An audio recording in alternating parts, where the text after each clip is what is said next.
5 seconds remaining. Dire team ban.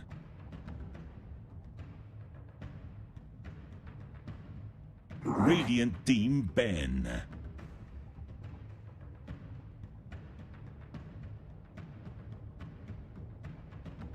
Dire team ban.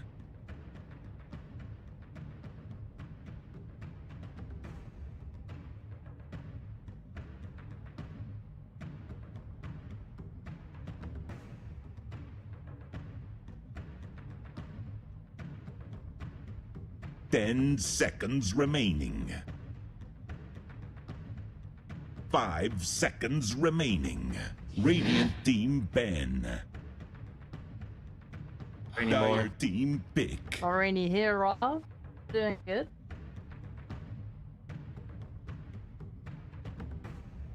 Lower bracket match for whoever out of the running for TI. Oh no, that is not a good sign for one of these teams. However, very good sign for somebody else. So, as the smart person in the room, I'm expecting you to predict the entire draft, just pop, pop, pop, pop, pop, pop, all 10 heroes. But we are going to be seeing the Lion picked up, so that is the freebie, the Broodmother, as well as the Nyx being banned out, Winter Wyvern and Ancient Apparition. How do you feel about those two at the minute? Because they seem to be a bit of 5 seconds remaining. Issue, to say the least. You know, just the healing going on at the minute through Teams Phoenix. Another one, is that just kind of, are we bored of this now? Do we need a new meta? Are we tapping our watches? Come on, Valve, get with it. Yeah, all these heroes are incredibly meta. I think the Animajor really kind of cemented what heroes are being picked every game right now. We've seen Wyvern so often, the Holy Locket on it is so broken. Both probably gonna pick a very generic opening. His Dragon Knight. I don't know if you've seen him before, Rob. Kind of gone under the radar a little bit, not picked that much. But yeah, this is pretty standard. We'll see what bait pick here. The Broodmother has been banned against 10 seconds remaining. Most of their series matches by most teams. Both of these openings are super standard right now. Yeah. Bait are gonna want to ban Luna here because that hero has been picked up in the safe lane against Timber by most very high success. 5 seconds Think about Timber. remaining. I mean, again, that's another one that it's just because of the reactive armor, the healing comes out. You just need a spirit vessel builder in these games. Even I guess without the amount of healing coming out, is that just a must-have item now at the minute? Vessel's always nice. I wouldn't say it's scary. A lot of the 10 meta seconds remaining. Because of this sustain, right? People are starting to move 5 first thing. That's why you have heroes like Lion that have come here. This hero, he's not like the greatest laner, but his ability to, stun you, burst you with finger is super powerful. So a lot of people pick heroes that are good in general against Vesel, even though he's still around in the meta. You might see something like Leshrac coming out, Team Unique. Although I imagine it would come later because they might want to put this dragon. They want to keep it open. Draft. So I don't think Vessel is super, but it's good. Okay. I actually don't even like Timbersaw that much. 10 seconds remaining. What's this nice thing? Dragon Knight Phoenix is really good because of the percentage-based damage that comes out from like Sunray and such. I think right here is Timbersaw. He can't click the egg either. It's a rough matchup. Who do you think we get in for an egg clicker here? Because we've seen in the past heroes like Snapfire.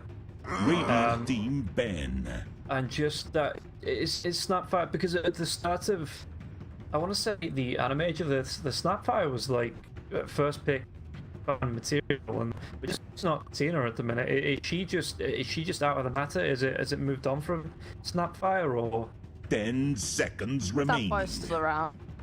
I wouldn't say it's not to be picked up. I think Snapfire actually brings a lot to a draft that I would recommend picking it, because obviously not only is she pretty good, she also combos with faces, where we just saw him get banned out.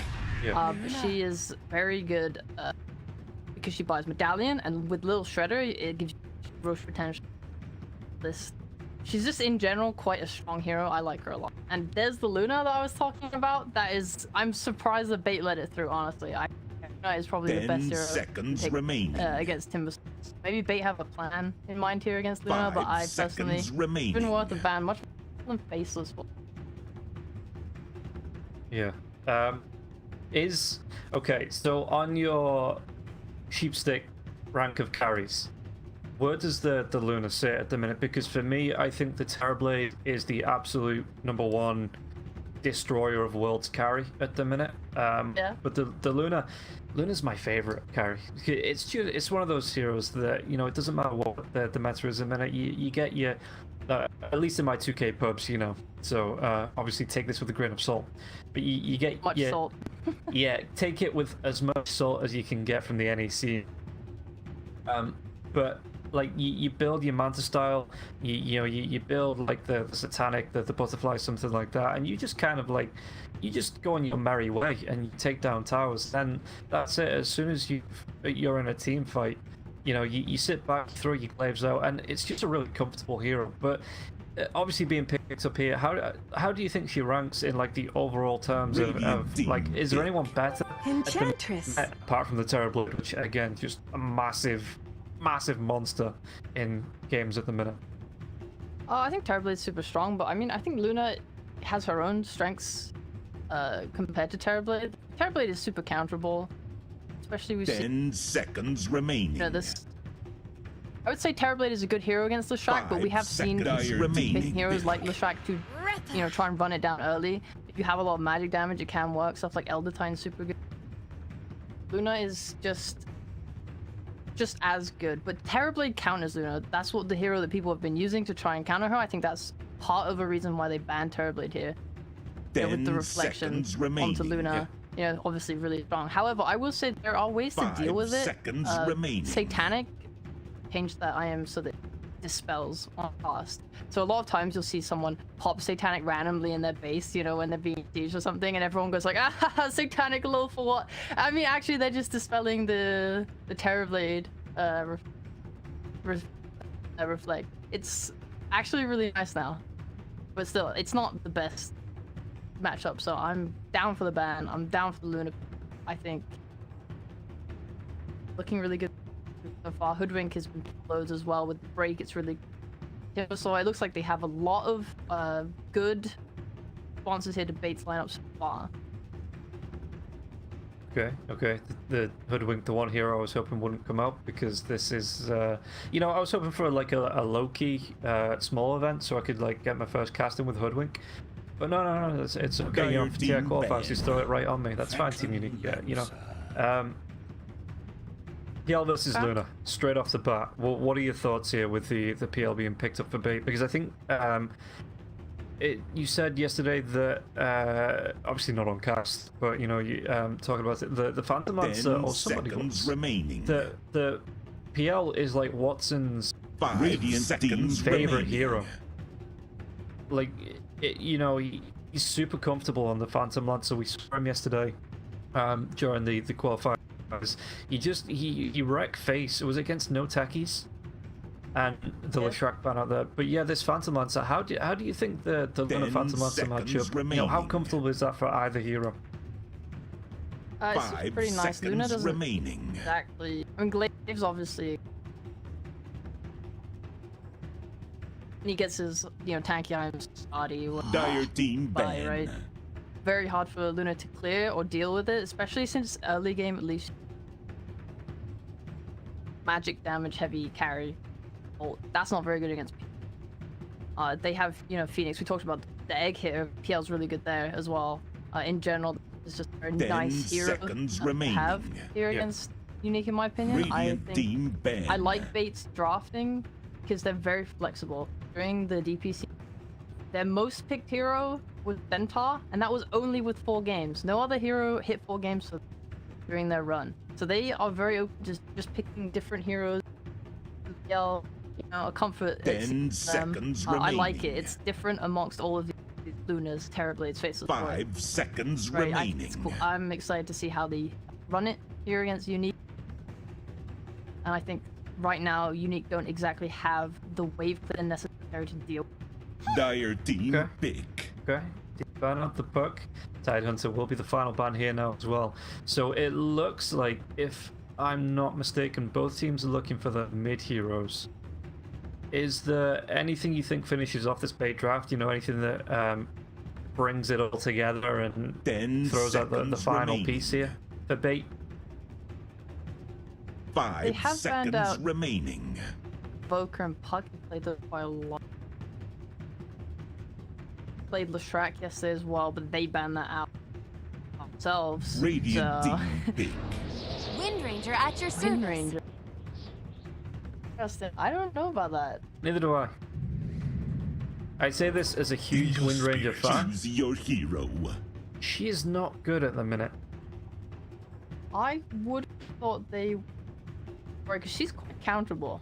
They have this Ember Spirit potentially ruin her. You know, she wants to jump around a fight, you know, not get stunned up, which is exactly what Dragon Knight is. Have a lot of magic damage. Hoodwink as well. I think this very scary pick. The other thing I will say that they have going for them is they have line. Line comes mid.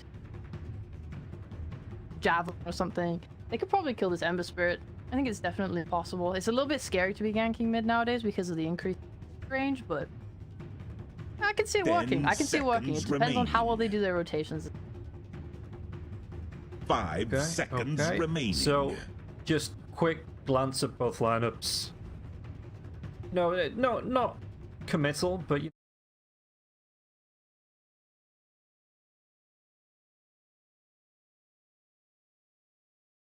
Instinct. Which one will you pick? Instinctually, I think I like Bates more because Enchantress is a very strong hero that can be flexed to like 5 and 4. You can kind of choose which lane you want to ruin. They can, you know, this PL is pretty much unanswered. I think Ember Spirit's decent against him, but I have often seen a lot of Ember Spirits that don't quite manage to bring enough damage to kill him as they move into late game. So I think a lot of this game rests on how well this mid lane goes. If FN balls out of control on Ember Spirit, you know, if he's rotating to side lanes and killing people, then it could spell really badly for Bait, but I like Bait's lineup. Okay. I'm gonna go with a Luna. Like, see a Luna, but that's just how I feel about that. But Yeah. hopefully we do get a good match coming up, because this is our, again, first game. We do have a second game to come after this one, but for now we're going to be focusing on the first game of Bait. Yeah. And I can't wait to see how it goes. Obviously, Team Unique were an upper Thanks, division guys. team, Thanks a lot. and Team Bait were lower division, so they haven't we haven't seen them play against each other yet. So this is quite Run, the match. run, I run, think run, run, run, there's a potential for Unique's confidence to be knocked because they've been having rough results lately. Like they lost 0-2 to PuckChamp yesterday, which is probably kind of upsetting for them because during the DPC they actually beat PuckChamp 2-1. So they might have been expecting better results yesterday. They didn't quite get them. They also, I think they came 9th to 12th in ESL Summer. They lost to that tournament. I don't know, if you're Team Unique, you're just looking for a win right now. I think they might just outclass Bait by pure skill. But mentally, I don't know, I'd like to see them pull through here. Get a win. Okay, well, hopefully. Okay, Tiny IO's bugged on me and still queuing the drafting game. Give me a sec. Oh, it wouldn't be a cast without just some minor technical issues. But I think we're good. Yeah, we're just having a couple issues. I've still got the draft on in game, so I'm just trying to sort that.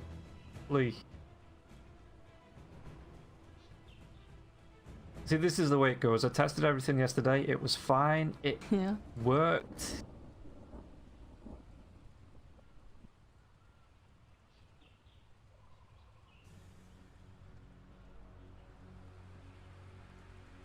So let's take a look, actually, as we get the reconnect in, just take a quick look at the items. Nothing too different. It has gone for the Blightstone. It looks like we've got the Timber Saw setting up for the Saw Ring there.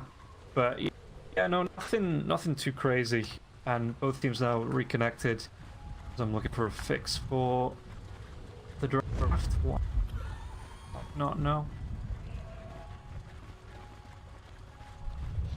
I'm actually surprised the Timbersaw went too boneless at the start. Usually a lot of Timbersaws start with the Ring of Protection because Timbersaw gets armor from reactive, but he doesn't. You don't usually, have it at level 1, especially since you kind of want to go Timber Chain or Whirling Death, so you need to make up for the fact that you don't have armor yet.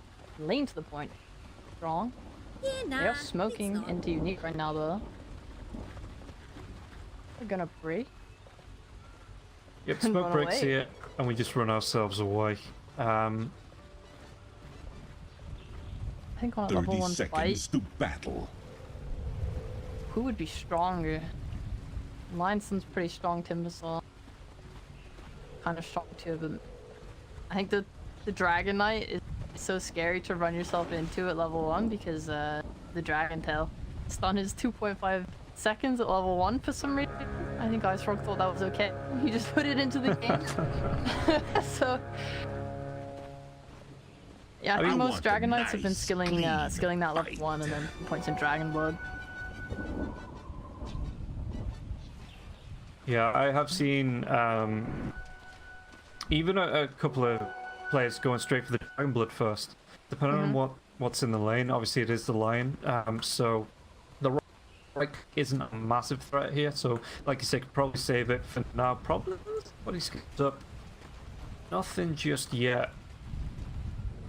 Get to the lane. Meanwhile, on the bottom lane, there is going to be a little bit of a one-on-one with Butcher and Slayer, just trying to harass each other out. Nothing needs to run himself away though, because those fiery spirits got a lot of damage and burning the Enchantress's fur. So Enchantress just needs to prance herself back a little bit. Yeah, so this is the flex we were talking about. They put the Enchantress in the off lane with their Timbersaw, so this should be a very scary lane. They're going to block the Webcam, which is obviously the most important thing. Enchantress, however, there are other camps she can go to, so I think when the camp spawns, she's probably going to go deeper into the Radiant to get something. Yeah, the slow coming out onto Plinth. Plinth needs to move himself back here, taking a whole lot of damage. But we'll be able to get that salve off. How does the Luna cope in this lane? Because you're saying it was a scurry lane. Is it... obviously, here now as well, Plinth doesn't need to come too close, but does she still need to worry about the Timber Chain, the Whirling Death? Or is that just Slayer's job here now to just 100% throw the fiery spirits out and try and force the Timbersaw away?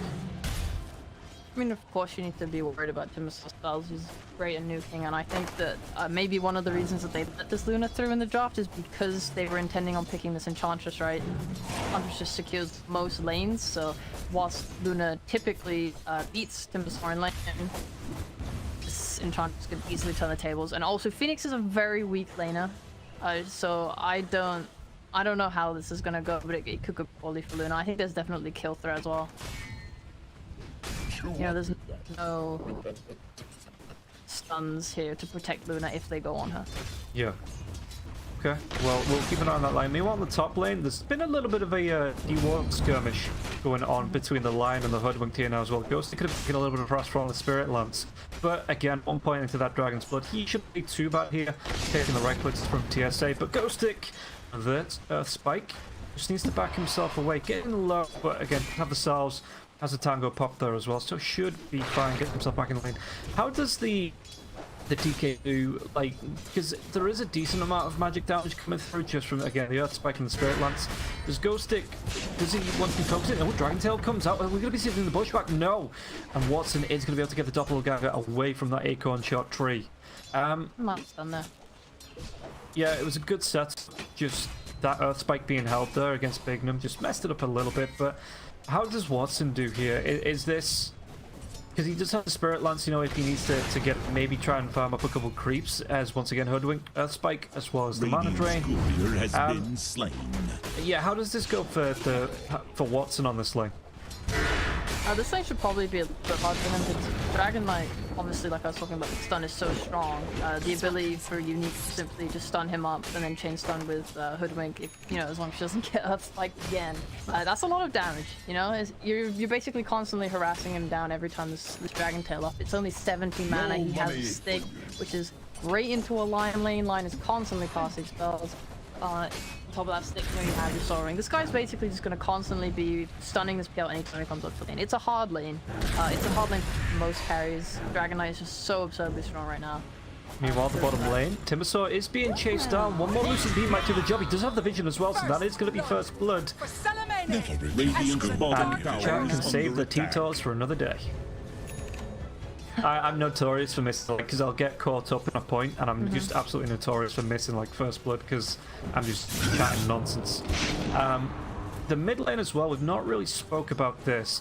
Dandy does have that ward on the high ground here as well. FN, he's gone for the 2 points into the flame guard here, but Dandy, he's already got 3 points into the power shot. You know, how does this go for just both heroes in this line? You know, how's this matchup looking? Because FN needs to be coming in close, and yes, flame guard's nice, but the power shot is still doing a bit of damage, you know, a bit of work up against the Ember Spirit here.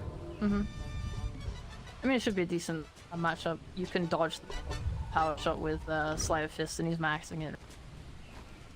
So they also have lost on Unique, so assumably, you know, they're comfortable with this matchup. I feel like it's gonna be able to do a lot for them. I think when they hit level 6, there's a potential that they bring this Hoodwink mid and try and kill. Like we were saying for bait as well, they might bring Lion. I believe we'll probably just see some action on mid lane at some point.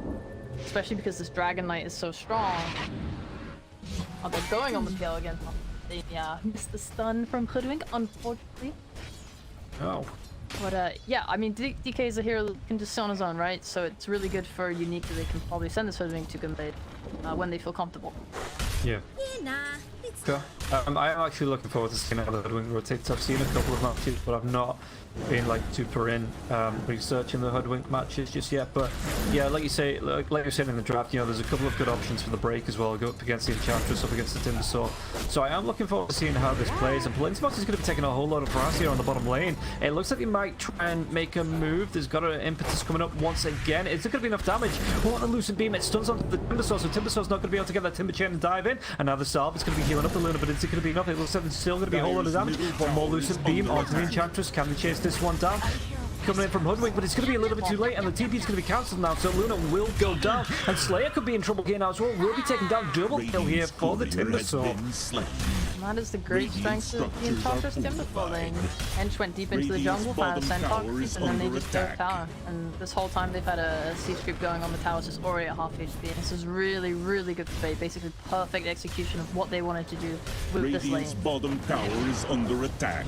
And the Luna's not even TPing back to lane here. It looks like he's just going to go to the jungle. So is this just well, Slayer could be in trouble. He's got the Icarus style that he needs to get himself away. He's going to get pretty down low. The tomato just does clap, but that's not a stun, just the slow. So Slayer is able to dive himself out. Is this just now Luna in the jungle at, what, level 5? Yeah, she's going to hope the Fae are going to push this wave in bot towards the Titsu, and bottom tower I don't has think she's anywhere close to being able to farm the triangle yet. She's got a Morbid Mask flying out on the clear though, so that's going to help her jungle. But yeah, you just tower is against under Timber attack. like that, you can't TP back in, he's going to dive you. Timber's actually going to rotate top now to defend his top tower, because usually the natural flow of a game Noah is that both teams will send like their carry, or like they'll just rotate heroes to take the safe lane tower, right? Obviously Timber can do it way earlier than bait than what Unique can, but yeah, the natural flow of Dota is that you switch lanes, you take the tower, and then you basically farm each other's Radiant's middle tower is under attack. when you have Timbersaw like this, who's had such a good lane, he's taken his tower early, he can just defend top tower, and then that makes the game really hard for Unique, because, you know, how do they rotate to do that when they don't have levels yet? They need, like, you know, Hoodwink 6. Really threaten this Timbersaw. Yeah, Hoodwink is sitting in the mid lane actually. It looks like they're going for Root. shackle will come off, doesn't actually latch to anything. That's a bit of a double-edged sword, right? With the Wind Ranger against the Hoodwink, Bendy coming back through. The TP's going to be there, so Slayer should be able to get himself away, but FN takes down TSA. Yeah, I didn't think about this during the draft. Oh, Bignum, actually. Just making a move, Dandy. But yeah, that's when the Acorn tree comes out. Like, do you have to be super careful where you place this now? Just because Dandy, potentially, I'm assuming it's going to be a Blink Dagger there somewhere. And that's a decent lineup for the Shackle. Yeah, I know the tree that you make on thinner. Right. I don't think it'd be to kill Luna in fights. Right. So as long as he has BKB, he can do that. I'll take that. Should be fine. As soon as he gets to the line, fights. I don't think Unique have anything to lock down a BKB. Yeah. The only worry they have is how they're gonna take fights in this egg. PL is, you know, dead, locked down, or whatever. They basically don't have any heroes that are gonna be able to hit the egg. Wind Ranger's attack speed is abysmal. So that is the biggest worry in these fights. And top lane, like you're talking, there's just a bit of a skirmish going on here between Ghostic and the Timsaw here, who's already gone for the Hood of Defiance. Is that just going to be a straight type at this point? Or do you think no. he goes for the Eternal Shroud? No, I don't think he goes for either. This is basically a very standard item on Tim 3 but most teams, especially when you're playing against this heavy magic damage lineup, it's In the mid lane, Sunray is going to be dropped. Slayer, are they going to be able to get in close? The Hex comes out onto the Ember Spirit though, so he's going to be DD fished up underneath the tier 1, taking a couple of tower shots. Dendy does take down Slayer on the back line, but chases off the TXA. Did he want to be going up? Dendy might be coming through here. Is there going to be a shackle? Can he line it up? He does get it with the setup there from the Hex and the Lion. He's going to be able to still take down the line though, and with that sleight of fist there, FN will eventually take him down. Don't know that one's worth, Rob. Probably feels pretty smug about that lion kill, but Radiant's bottom tower is under attack. you know, looks like they're not actually going to pressure mid tower. I thought they might try and push the tower a bit in Ember's death, and they have a siege creep. I was actually just going to run back top. I think really valuing tower right now. This Dragon Knight popped his ult, but he's actually keeping away. They're going to try and push it. Radiant structures are Let's see. fortified. Yeah, if he can get anything on the tower, because he's still got about half of his ultimate left here. I actually really like this because Timbersaw walked all the way top. He doesn't have TP, and now he just has to walk back mid, and they're just pressuring. And they find out no fear though. It's the Radiant's bottom tower is under well, just attack. the combo coming from Bignum though. It might be a setup here onto the Dragon Knight away, but he's still fished up. Will be taken down. Denny no fear. Hit what could be a four-way split there. It looks like the creeps finish it off as the first finger of death comes out. Takes down no fear. That's unfortunately the XP from the Dragon Knight kill gave Lion Radiant's the middle get 6 tower there. is under attack. Dire's top tower. So you're saying it was a calculated kill? Very calculated. Bottom left, Watson, they can make a move. FN is going to be able to get, he just gets to dive away on like 80 health. He might be able to get the kill. He takes him down with the remnant damage. Very close. Radiant's middle Oh, there's a tower mid- has fallen. Slayer is level 6 now, so he does have that egg available. So if he wants to start, do they start grouping up for the fights, or do you think that, I mean, because Palentimos, he's not got any massive items, you know, he's got himself a possessed mask as well as some power treads. So, oh, he's actually finished up the Asher. That was just coming out on the courier. Is this just going to be create space for Palentimos, you know, let him have for the next 5-10 minutes, and then look for rotations and fights? I don't think your timings right now are around the Luna. She's gonna want to farm up. I don't think that's your win condition, obviously. Having her 6 slots, she can fight safely.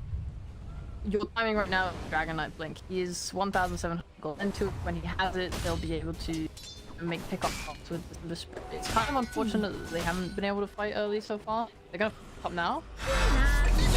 Big move, take down the Timber Ball. Good. Okay, very nice, very nice. Yeah, this Ember Spirit is your playmaker this game, like your Dire's tempo top controller. tower Luna is wants to under farm. attack. Ember Spirit wants to kill everyone. Dire's structures are Dragon Knight is going to be the one that fortified. sets it up for him. They've taken some decent approaches so far than that went poorly for them. But yeah, now you are just weighing on this.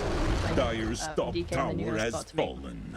They take the top tower. That's good for them. Opens up the map. It means they can invade the jungle.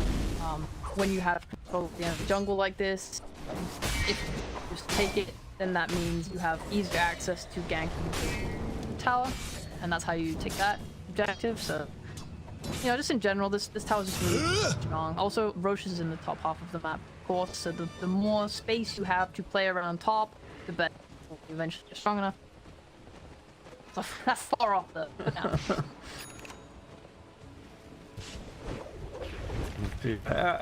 With the challenges as well, it looks like the build that I usually see, obviously building up into that emphasis, but a couple more points into the heal. Not actually gonna go for the dive through Slayer though. They might actually try and go for an engage. Timbersaw is already in, and there's gonna be a remnant diving forward here for FN. Are they gonna try and make a move onto the Timbersaw? Timbersaw power shot, but there's gonna be a Dragon Tail onto Dendy on the backlines now as well. So Slayer gonna be popping those sun rays. It is gonna be the focus fire onto Ghost. Ghost is trying to get himself away, but Timbersaw is gonna dive all the way to the backlines. It looks like Watson in now as well. They take down Slayer, they take down Ghost, and now Palintimos is gonna be the next target. Dive again, Chakram coming up, but it's going to be the good match to the 3, and it looks like he might just try and disengage. They did take down Dendy. I'm not sure who took him down.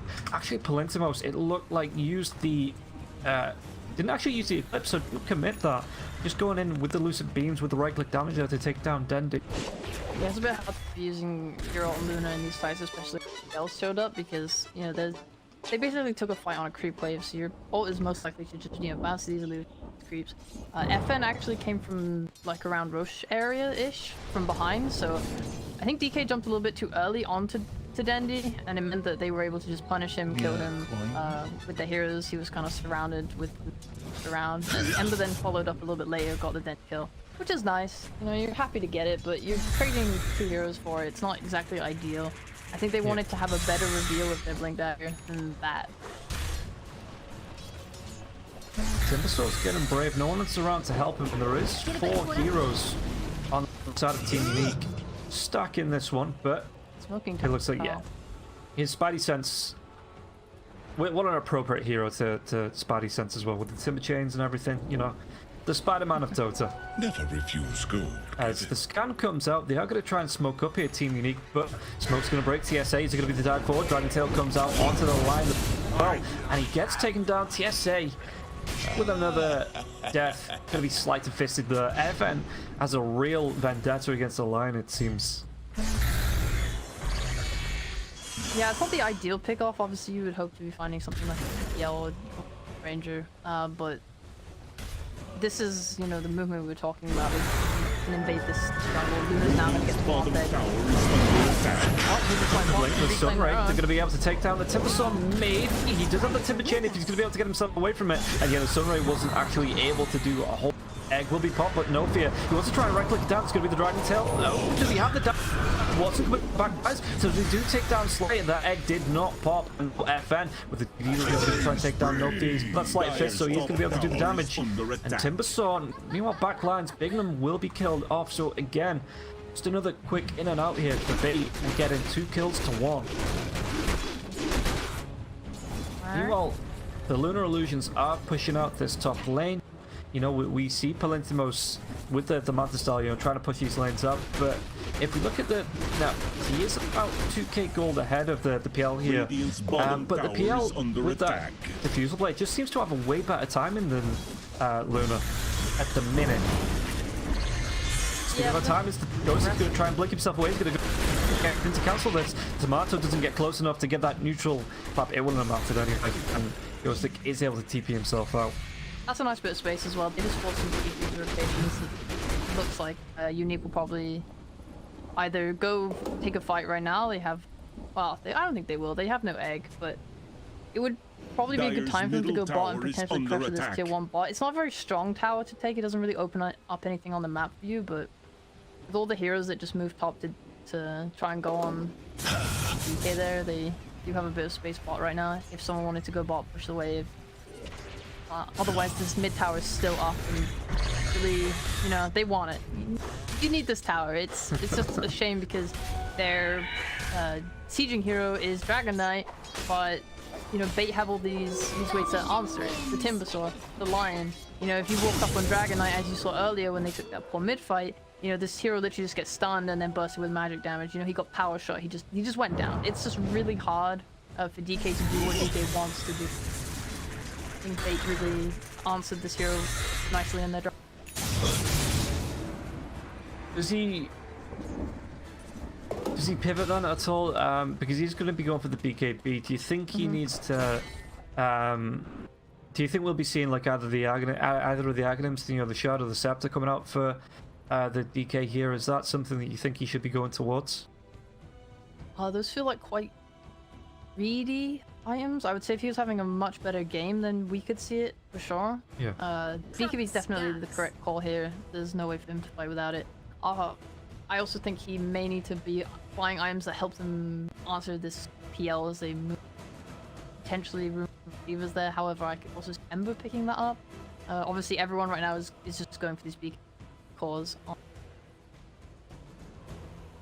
I think Shiva's is definitely a must pick up for either DK or Ember, because A, they're playing against PL and it's just good against PL. Great armor item against both PL and Wind Ranger. Lowers their attack speed, and it lowers HP reeling, HP regen, which is incredible against Enchantress and Timbersaw. So I think this item probably the best in the game for them. So someone should get it, and I think someone else should buy an AC. So I could potentially see DK buying AC. Yeah. Okay, what about on the side of Bait? Because Dendi going towards the BKB. It looks like Timbersaw is going to go to the Kaya. I absolutely love the Aghanim Shard on the Timbersaw. I think it might not be the best in the game, but I just think it's one of my favorites. Being able to use this flamethrower, you know, the damage that it does to buildings as well, because Timbersaw isn't really a building hitter. So anything that gives his kit, you know, that just little bit of extra siege damage, you know, I really do enjoy that. But yeah, it's going to be the Sanjin Kyra, it looks like, coming out here for the Timbersaw into the Shard.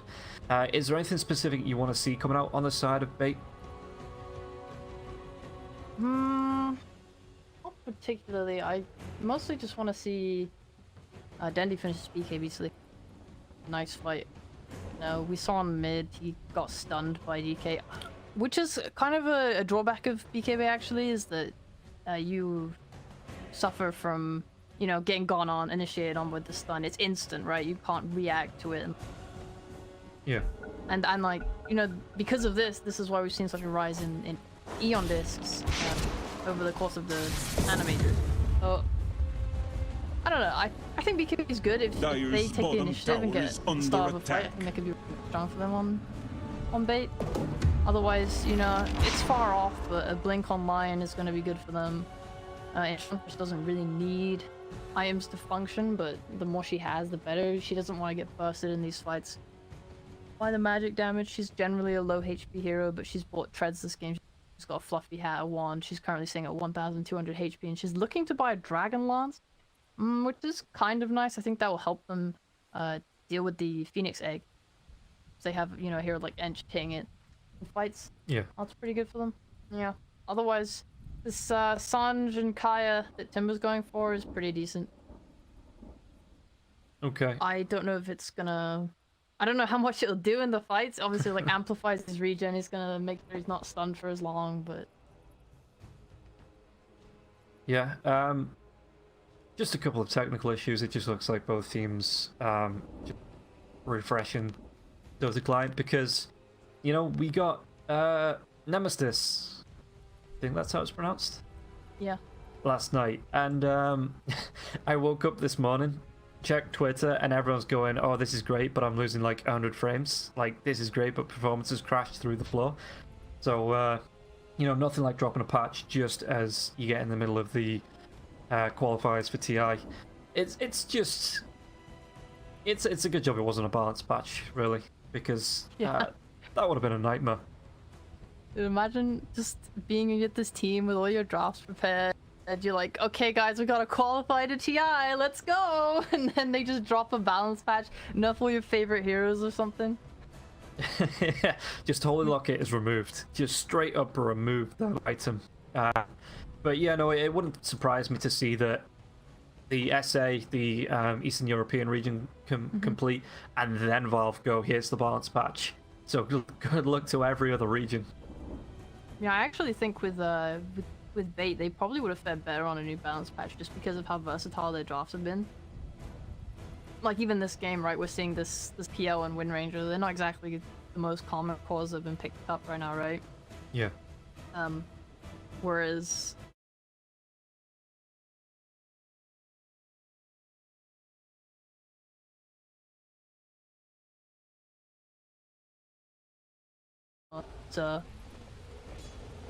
Lucky for them though, patch is completely fine.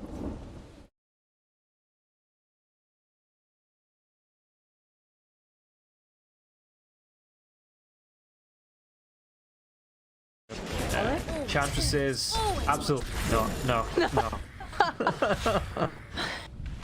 I don't know. Like I've watched the same TV episode 50 times in a row with these tournaments. Dire's top tower is under attack. I was all for it at the start of the anime, like seeing Grimstroke come out, you know, because of like the stronger illusion heroes, like with the Dark Portrait, seeing Snapfire, seeing like all these heroes that you don't usually see all the time, you know, they're just it just seemed to be like this mid-event shift where everyone's like, no, this is actually garbage, what we need is heals. And you know, then the Consciousness, the Winter Wyverns, the Lion. I think I'm even sick of the Lion, to be honest. Yeah, Lions are very annoying. They're actually about to skirmish top. Radiant's courier has been slain. No, I really missed them. Gets a courier instead. So a consolation prize coming up there. Yeah, that's a real shame actually. If they had just kept going forward, they would have found those heroes, but because of the courier line of sight, like the line it was traveling from, they just assumed that they were hiding in the trees at the top, so they ran there instead. I mean, it was a smart move to make, you know, follow the trails, you know, but they just narrowly missed them because of it. So, it's been a really good pick off for Bait there. Going for what feels like every pub Phoenix pub ever. Regen boots straight, and then into that sheep as you were talking about, which you know, flame, because obviously, like you're saying the Shivas is a nice item that somebody should be picking it up, and it looks like it's gonna be the Phoenix that wants to pick this one up. But we are gonna be seeing a smoke coming through from Unique, gonna try and go for a wrap around the back. Everybody on the side of Bait is starting to move towards that right side of the map and away from where Team Unique were looking for a kill. Slayer's acting as bait, it looks like. Yeah, it's not good bait. If they went on him right now, he would die because his team is top. So I don't know if that's entirely the plan. I mean, there's nothing to defend mid for him, so if he moves out of position, fall from him. But it looks like he's keep it safe. Radiant's middle They're actually setting up top attack. on bait. Looks like they're gonna try and react to this. Yeah, they do have an observer ward just outside of, it looks like Unique's range. Ghosting wants to be coming in with the dragon form though. No fear in the trees like you were talking about. Timsaw, I think, already revealed himself there, so Chakram comes out. But Watson's just going to carry on pushing out the bot here. It's, I suppose he can react, you know, he can TP in if this fight breaks out, but it looks like Unique not wanting to risk it, just backing themselves away here, not sure where everyone was. Yeah, this is kind of your ideal situation for bait right now, where you can push these waves reasonably safe with Timber, whilst the PL just, you know, pushes bot, farms enemy jungle, farms the triangle. He's getting way more, you know, gold than Radiant, you know, as they're all standing top, you know, posturing. Oh, are we gonna push the tier 2 tower? Are we not? You know, this is fine for bait. They're happy with that. So Dire's Unique realize that they're gonna back off. They attack. don't really want to force the issue. They're gonna try and push mid a little bit again. Tower's starting to get a little bit low. Yeah, like you were talking about Ghostic, it just doesn't feel good for him at the minute. It feels like he's popped this dragon form about 3 or 4 times to push towers, and they've just, apart from that tier 1, just not able to close anything out here on the side of Team Unique. And Babe doing a really good job, but the pushback's going to be coming through onto the Timsaw, but Timsaw should be fine. Yeah, just going to get back in the lane, throw out a Chakram, get a little bit more farm. They're just going to keep honestly, it's Luna's topping the network cards, and that's, you know, great and all, but I think Bait's position of having this mid tower still up and, you know, having their PL farming is really good for them. I think late game PL could he just needs. He's actually going an E. This is some old build, I believe. The China that popularized it, the Shard and the Octree and stuff. I'm actually surprised to see it. Yeah. I would have thought he'd like to go like Scardy or something.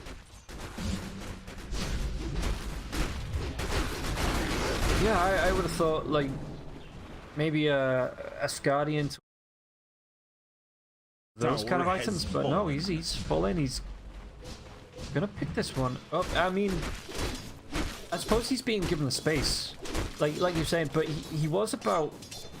He's slowly closing the gap on the Luna, you know. And with things like this, where NYK are looking into the enemy jungle, it just means that all 3 cores, you know, not everyone can farm when you're trying to farm camps. Oh, they're gonna be able to take down Slayer. Just 2 stacks into the Finger of Death here now as well for the Lion. I'm wondering if they could potentially force a Roche here.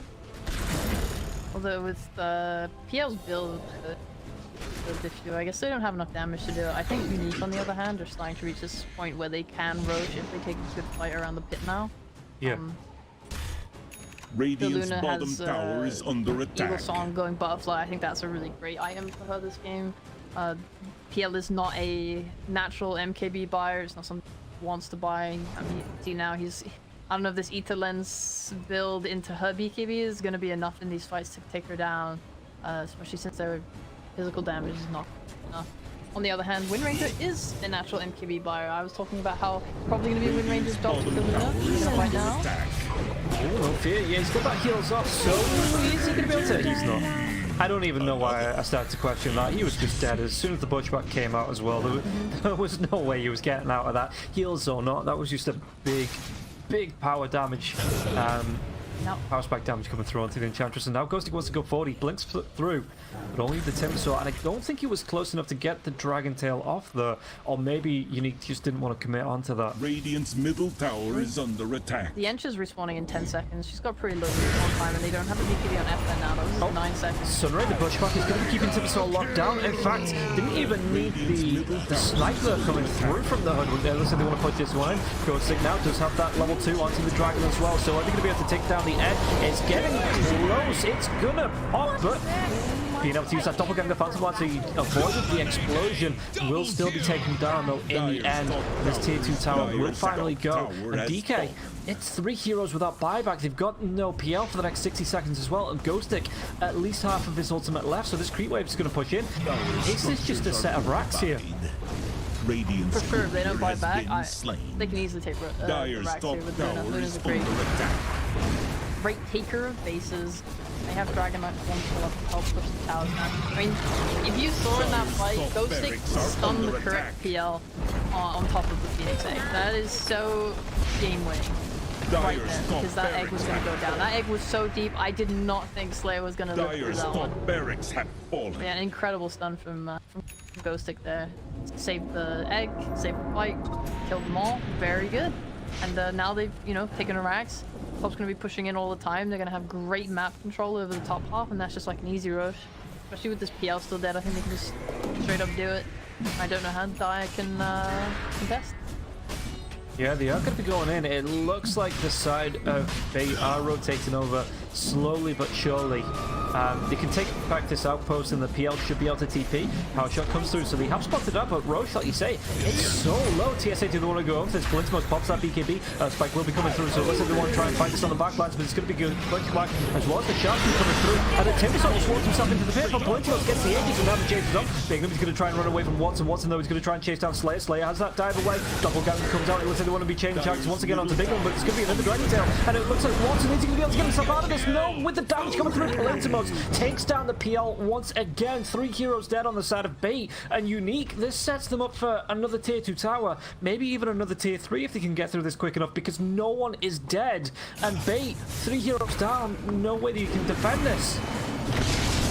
I say no way. TSA, the Sunray comes through. Lion is gonna be absolutely cooked. Under attack. Yeah, this is not looking great. Wind Ranger does not have the damage to feel like that, especially when NYK is alive and playing behind their core. That just wasn't gonna happen. this is a complete disaster. I'm guessing Bait thought that they could take the fight because there was no Phoenix Egg. However, you know, this Luna has a literal butterfly. They have all their BKBs up. It's just a really hard fight. I think they have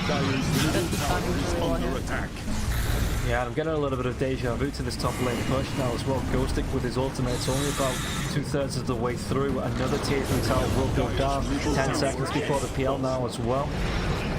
Challenges is rooted, it's going to be a Lucid Beam coming through onto the Timbersaw as well. Where's that sharpshoot? It's not being used just yet, and it looks like they're just going to go straight on. Timbersaw's dead. 50 seconds. Even down.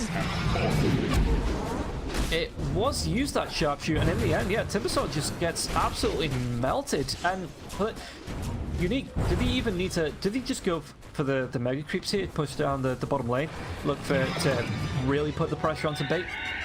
Absolutely, they are far stronger now than Bait is. I don't think there's any way Bait can fight into them. I think this PL build is very strange. Dyer's bottom tower is under not so much attack. strange, it can't fight.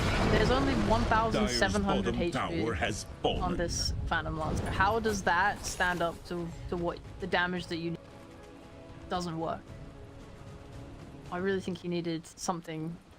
Give him a little bit more health, Satanic Scotty, such and such. Yeah. Dyer's bottom tower is under attack. This is just not possible, and Wind Ranger's not doing enough damage to make up for that. Yeah, I actually got the Rapier queued up here for Wind Ranger, but that's a whole load of gold away from being able to even buy one of the pieces up. So Dyer's bottom tower I don't think has that's enough fallen. even. Rapier used to be the be-all end-all of games in the last patch, but then they took the True Strike away, so even if she has a Rapier, there's a high chance that Luna can just live through with this butterfly Satanic. yeah, smoked up, looking for a wraparound here, but again, Palintimos does still have that Aegis and picks up a Satanic out of the Dragon Tail in. Wind Ranger not even going to be able to get that win run off. It doesn't look like BKB is going to be popped now as well as Sunray, but it looks like everyone wants to go into deep on this. Sunray onto the Enchantress, they are going to be able to take down CSA. Are they going to go any further? With the egg, with the Eclipse, it should be enough damage. Denby just tries to run himself away, but another good Dragon Tail, the Flame Breath, and they take down the Wind Ranger, who's, it's going to be the buyback. It looks like it's the last stand saloon coming out here for Bait. It looks like Watson wants to go into Big them. They will be able to get the kill onto the Hoodwink, but the turnaround now with the Dragon Tail. The stun's coming out onto the Phantom Lancer, and Palintimos in the back lines. He's just trying to go 3-4 versus 1, and Palintimos carries on going. Lucid Beam onto Denby. Denby needs to run himself away, but one more strike, and Lucid Beam will be able to finish off his kill. And now he's not even going to be bothering with the heroes. He's just attacking the tower. The Glaives are going to bounce around. Lucid Beam on the Enchantress, and this looks like it's going to be good night Vienna as Bait being forced back into the base. All the buybacks coming through, and Palintimos age is still there. Satanic coming back up now as well. He's got the Manta Style. Doesn't have the mana for it, but it's just the idea that Palintimos, if that Aegis goes down, cold health 4 mana, I don't even think they're going to be able to kill him once the sharpshoot finishes the job. Timbersaw, last man standing, and Unique go big, go plus ultra, and take down Bait in this first game. It is a best of 3, so Bait can look for the kickback, but Team Unique, I'm going to say it, I believed in the Luna, never doubted it for 1 second.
Radiant team ban. Dire team ban. Radiant team ban. Hello and welcome back to the game of 8 versus. I'm Robin Roll Game. Doing what it does on the tip. Dire team ban. Radiant team Looking pick. forward to the second game. Yeah, I'd like to see how Bait adapt. I'd like to see better core picks. Time Dire around, I team think they pick. had the rest of the draft down pretty well. They executed everything pretty great, so I would just like to see them change things up just a little bit and see if they can come back against. Good for Unique that they got this win, though. They're going to be pretty confident going into game 2. I think that was very convincing mid-game from them into a win, so 5 seconds remaining. we'll see if they can just roll it over and get the 2-0. Dire team pick. Yeah. Dragon Knight. Radiant team Unique. pick. Going for DK. Lion. They ban out Phoenix and the Brute. I don't think we're ever going to see it.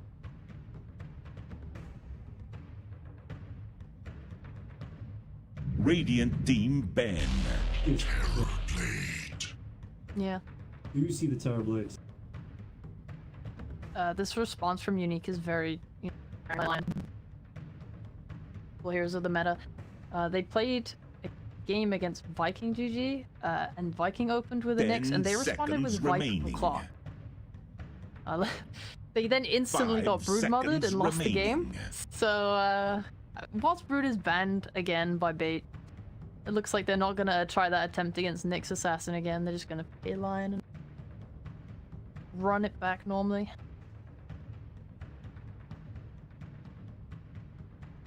No win range. But what do you think? Dire team ban. Radiant team ban. How do you deal with the Terrorblades? Yeah.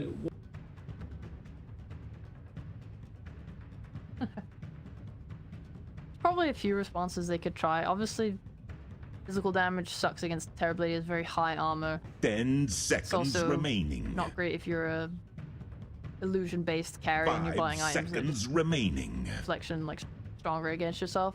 But we could potentially see maybe something like Faceless Void Elder Titan from Unique.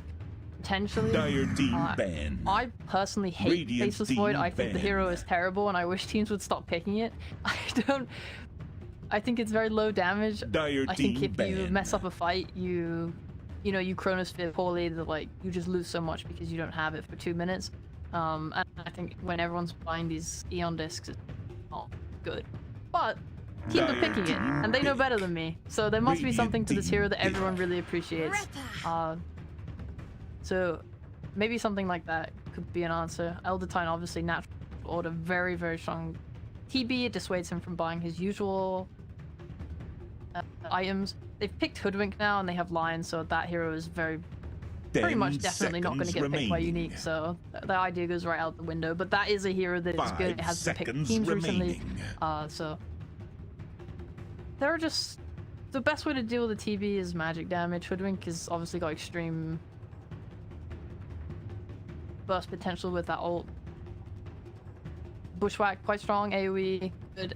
They have Lion to clear the illusions with mana drain. I think the shard on Lion's very strong. He can remove like three things now, 3 illusions potentially in a fight with that. So they have stuff. It's not the worst against TB. I mean, I guess. Dire team, Radiant team. Disruptor! Okay, life stealer. Not much. So as soon as I say it, Life stealer. Alright, that's interesting. It's kind of... Both their supports have high burst damage, magic-wise, right? Lifestealer's pretty decent, but I think Dragon Knight Lifestealer core is kind of low damage for a 10 while. seconds remaining. And you're playing it into Disruptor. I mean, if Disruptor gets this ult off on 5 Lifestealer, seconds he's not a remaining. BKB buyer. He's not going to be able to deal with that. So it was a very confident response pick, though. They did not hesitate for a second. I mean, I guess it's still good Radiant though, right? Dean Because you Ben. can't get close. Dark Seer. Lyrical is going to be super. You know, that he series keeps going on about how strong the Dark is. You know, he's super on the Dark Seer hype train. So, is 10 seconds as remaining. good as lyrical? Dire team ban. I'm also a extreme Darkseer hype fan, so hell yeah, let's get it. His head is so pointy, Rob. You have no idea. Radiant That is a team pointy head, and ban. as we all know, that burns it. It's Like this so much is they have supports with control, right? So they can potentially try and go on Darkseer a little bit, but Lifestealer doesn't. He doesn't have open wounds anymore. Not that it would 10 matter. Darkseer's seconds surge is just remaining. going to be really good for him in this lane. I don't think he should feel threatened at all. I think with 5 Nyx Assassin in his seconds lane, they have remaining. kill potential onto the supports. They're both low HP supports, right? So, you know, get the Impale off. You have 2 Ion Shells. Should die. There's potential there. This seems good. And, of course, they changed Dragon Knight so that his corrosive breath from his dragon form now actually works with illusions. Therefore, if you get a Darkseer illusion going of this guy when he's ulted, it is actually good. It actually does stuff now, Rob. Hallelujah! Yeah, look at the controller. Dire team ban. Even more illusion. All out from my Resuscitate. computer as all the illusion will probably. No. Yeah, look at it. 10 seconds remaining. I mean, you could look into the thing that you think. 5 seconds Absolutely. remaining. Viper? Viper would be really good against Dragon Knight and Lifestealer here. What's it called? When he spits on the ground, that would be really, The really good. Nemesis? Yeah, that'd be Yeah. great. And the Viper roll Radiant into team Lifestealer big. would make life really hard for him, I think. It's also like a hero that's not super easily counterable. They've banned Lina and Puck, right? Those heroes kind of don't care overly about Viper. Can either outmaneuver it or just trade with it in lane. I actually think this would be a great Viper pick. And you can buy Ags and that lowers the 10 cooldown of the ult to like 12 seconds seconds or remaining. something. And at that point, you're just handling this Lifestealer in fights. 5 You make his life seconds very hard. And it remaining. can fight early. And usually your problem with Viper, right, is you have no mobility, and I think Darkseer's Surge allows him to have that maneuverability, chase heroes down, be a threat on the map. I would actually love to see that. And Dendy's played it. It's not off the... Yeah, yeah. And I love any lane you can just.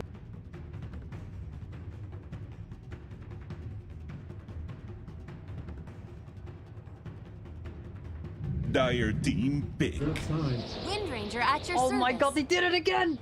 Dendy! Why? I mean, it's not the So- worst. No, this is great because then I go where's he? Oh, and then I play Wind Ranger again. 10 seconds remaining. 5 seconds I have remaining. to carry Slax's soul and spirit inside of me here. You're in an elimination match, bait. Admiral You don't just Tonga. pick Wind Your Ranger. hero. Not gonna work.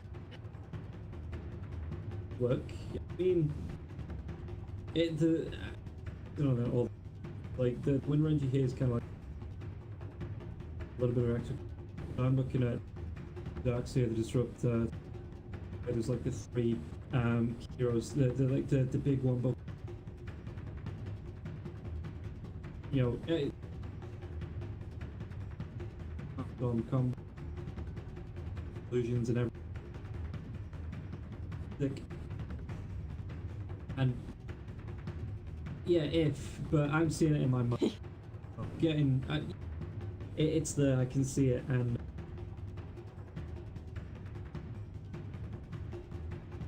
but quick glance graphs again without looking at is no. What draft tier do you think is going to be your favorite coming out from Unique. Unique? Super unique by far, I think. If the Lifestealer doesn't go Radiance. I think Radiance is like a trap item against stuff like Terrorblade and PL. I think if he just goes some Desolator and Ghostig just run around the map, you know, infested, they can kill anyone, I think. Yeah. Maybe like some high damage build, you know, this Deso, this Nullifier, you know, none of the heroes are gonna be able to live through it. What I'd like to see have Kunkka's gonna handle the Wind Ranger. I was thinking last game they picked Ember against the Wind Ranger, so they clearly liked that matchup, and it seemed to go well for them. Maybe the lane was like a little bit even, maybe more even than they like. I think Kunkka is a great hero against Wind Ranger. In lane, it's very difficult for her to deal with the splash. She's gonna die to his combo. You know, and you have this Darkseer, right? He wants to surge heroes around. He wants to move them out of fights. He wants to save people.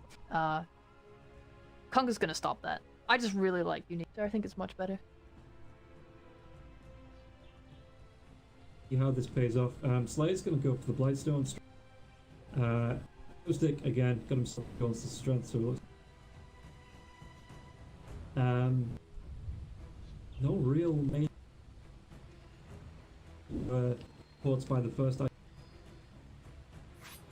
go that way, but yeah, it's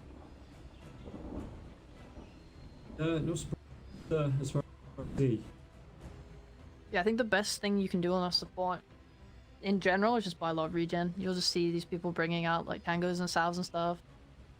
It's not only good, you know, to be able to out regen your enemy so you can always keep laning, but it also means that your offlaner carry so-and-so a little bit more greedy. You know, like this dragon 2 gauntlets. A, in part because he's just a tanky hero, you know, he's gonna get dragon blood, he's not gonna be able to be pressured out of lane. You know, he can do this because he knows he has Lion with a salve, Hoodwink with a salve, whichever one goes with them, you know, they're going to be able to keep him healthy. Stop jungling, let's push! And Seiren up here, so... Step lively now, your admiral is on board. Looks like we... Straight up. It looks like a Seiren 5 versus 5. Obviously, be not conscious, but, you know, both teams attack this lane room. And I guess the team die team pull the bottom left rune so they can close to the rune when it stops, but or at least Team Unique looking to get a little bit of aggro here on this first rune pickup. 30 seconds to Yeah, I would battle. definitely prefer Unique's lineup here at level 1 First Blood, just because you have stun Step from lively Lion, now, your admiral is on range, board. another stun from...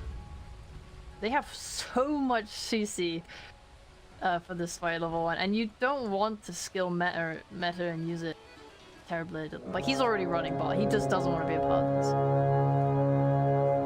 See what's it's actually going to be Team Unique. Yeah, they've moved away from this room. I want now, a nice, clean fight. It's not still with the rage just yet. But yeah, the double support's just enough to worry about going into this.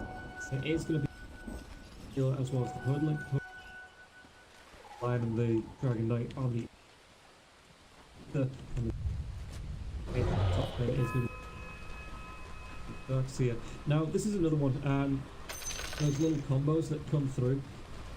People love the Nyx Assassin with the Darkseer because you can drop them right before he goes for the Vendetta. You know, it's not something that you think we're going to see, you know, that like quick rotation Iron Shell Vendetta through.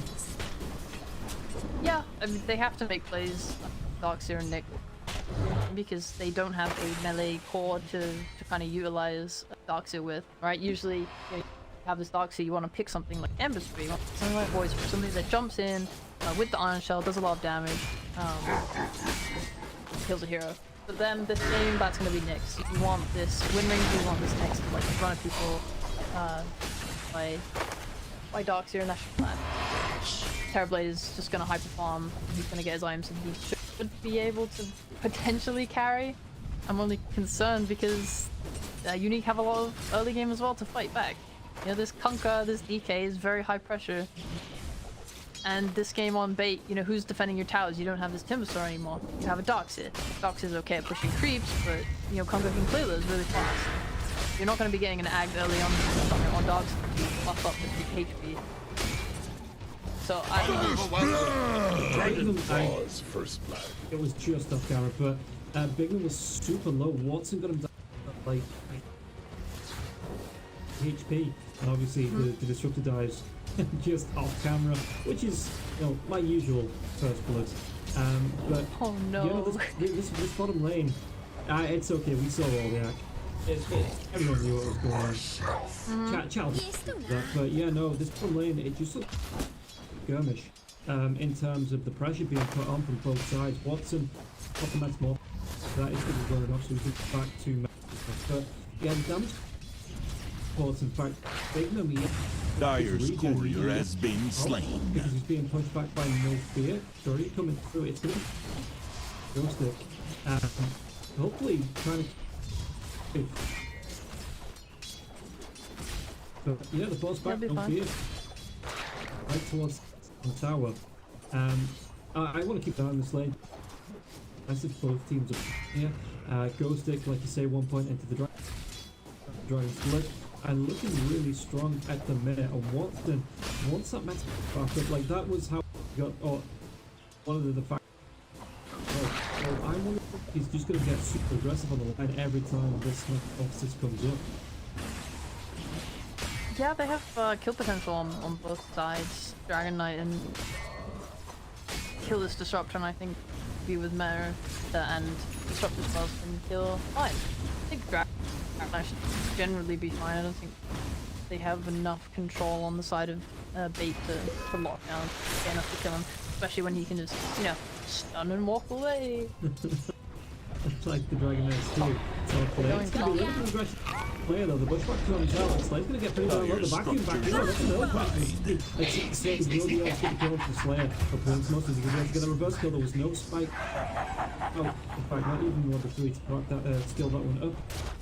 Great support for support there. But yeah, this is a really early point. I'm.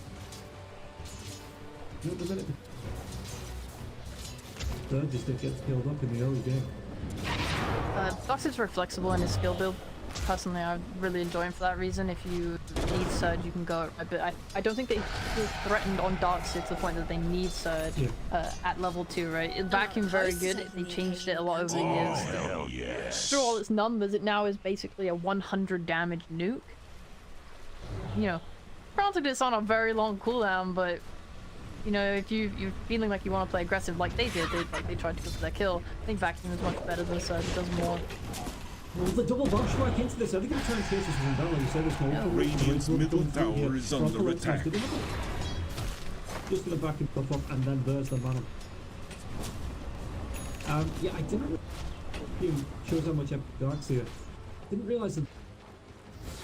Cooldown at one of those on the bottom lane, and we're going to try and go for this. Was it going to be forced back? But yes, the man on Bushwhack comes out once again. Darkseer does have the Surge this time, and now will try to run himself away. Here's have an Earth Spike for the kill. And I think he's trying to do this. The back of the road tower is under attack. And there's the Earth come through. Player gets it. Or the Earth come through. It gets it with the Bushwhack. Well, it's possibly. Yeah. Okay, if I am unique right now, I'm running my Lion to mid, and I'm trying to kill Dendy, because FN is absolutely dumpstering the mid lane. He has 35 last hits to Dendy's 20. He's level 6 already, Dendy's still 5. They have so much kill potential. Boat, he did just use Boat to try and go on Dendy a bit, so I think next cooldown it would be really good if they brought a support to try and go for that. I think No Fear is even anticipating it, and he's sitting mid right now to try and see if especially in like the 6-minute runes they're about to hit. Focus fire over here. It's the Impale. He's not going to go for it. Just cancel out of the onto Hoodwink. But yeah, we've got a old 3v3. Like, as long Kingdom just securing the DD there as well to make sure that. Is he trying to? Oh, it was just Azero's and Slayer. That's actually the stolen from the. Yeah, both in the 3 and the 6 minutes. He might even find a courier. Slayer's is running on the enemy side of the map right now. Loving it, yeah. Legal. Yeah, it's a nice ward he just put down. It's gonna see a lot of information. When Dendy's hiding behind the tower, it's gonna potentially provide them with a way to get a kill on him. With this Kunkka. It's like he's just gonna TP top now to try and harass this Darks here who's cutting waves. And that's the Radiant's correct thing middle to do when tower you is support under these attack. You know, all these supports are running mid, right? You don't really want to sit there against the Lifestealer. Lifestealer's got 2 points in feast. He's Dire's probably top fine now tower to is just under sit in attack. this wave against Iron Shells. You're not getting the maximum amount of farm that you can from that at that point. On Darkseid, you want to like, you know, drag waves into camps and farm them both, right? That's how you maximize your... I don't know who stacked these camps, but they're an absolute legend. Look at the money that's coming in. Playing like this. Oh, coming through. Oh, but Aw. leading the line. I thought he was going to the rush. Gonna be coming through the right up on the high ground. Radiant. A little bit too late with that smoke. TSA. Yeah, you just have to spike. So we can't get off the boat comes through. Radiant's top tower is under attack. That's nice. It's... Dire's middle I tower believe maybe is it comes under down attack. to like mind games. Radiant's Hey, bottom tower is under attack. Want to go on Dendy, right? You want to kill this Wind Ranger, but because they're anticipating it and they're playing heroes around that lane, or they're, like I said before, the TP range is bigger, right? So it's easier for heroes on bait to react to a dive, right? So maybe you want to go on it, but you know, you just go to a side lane because they're not expecting it, because they think something's going to happen on mid. And then you get put off like that. I think they wanted to just contest the stacks though. They drew a line on the minimap to go into the triangle, but you know, it's just a bit... It looks like they're going to come down close here now as well. Then these people came up. That Shackle, it's going to be granny down if he comes through. This goes back on and schools but with the static stick to focus. As sweet. Watson gets... That really scared me. Then he started charging a power shot up against that TP instead of using his shackle. Thank God there was a glimpse. I mean, I'm assuming he wouldn't have let him TP out, but it really worried me for a moment. Clear sailing now. Just a little bit. TSA is going to be put to 3, but it looks like he will be. Why is there not stacking the Ancients as much? Like, they made that huge hard camp stack for Darkseid, but Darkseid can also farm Ancients with Iron Shell when it's maxed. So... It looks like he's trying to the lifesteal with absolute pain for him. Just the... Cause it's gonna... Does he at some... go for the... Or is that could ignore now with the dual frenzy and the amount of soul that you have? it's good. It may be something... second Roshan, because you get your free shot. Radiant's from bottom that. tower is So I under don't know attack. if he wants to buy it himself. I don't know if it's a huge priority. You do have a Lion and a Hoodwink and a Dragon Knight on your team, so you're not lacking... Radiant's oh, and a middle Conquer, yeah, so you're not tower is lacking under attack. control on this team, I don't think. Radiant I was him, I would not structures are buy the shot this fortified. game. Haste! At least not till later. You have enough. You just need to do damage with the carry. It looks like he went on the side of Team Unique. Radiant's bottom tower is under attack. He's gone for... It's actually going to be the Asher. At point, you know, he's got that one queued up. Is this just... Radiant's Well, bottom what is Watson tower got? is Because I've under seen attack. People say that this is kind of how you play the Radiant's like bottom you tower has fallen. You try and farm it this way.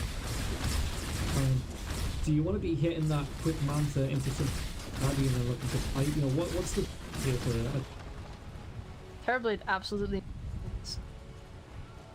Yeah. It's fine for him to go Manta first potentially. I'd only just be worried because if Unique come knocking at their door, you know, try and force a fight, who is staving them off, you know? And like you talked about, Darkseid have a great hero that goes in for him with Anshel to do that damage, so a little bit scary. Dire's bottom tower is under attack. Thunderstorm. And Blizzard's he's down here on the TP, but the damage will be there. Prince must get to with the right click. Counter on it. Oh, X-Max is supposed to bring him back. That was still on cooldown. Get 1 for 1. Well, that's not. I suppose the team with the light steal a little bit. Yeah, okay, so yeah. You know, that's his boots. Back to Terrorblade, I don't think he needs the Manta entirely because you're playing against Lion, right? He's gonna, if you send these illusions to go push, Lion's just gonna destroy them. Conquer Great, wave clear. So I'm not sure that is what they does go Manta. You know, I could see a fight going the way of where he uses Manta, instantly gets busted because they have loads of AoE damage, and then he's like, well, I wish I hadn't bought this. There's also nothing to dispel.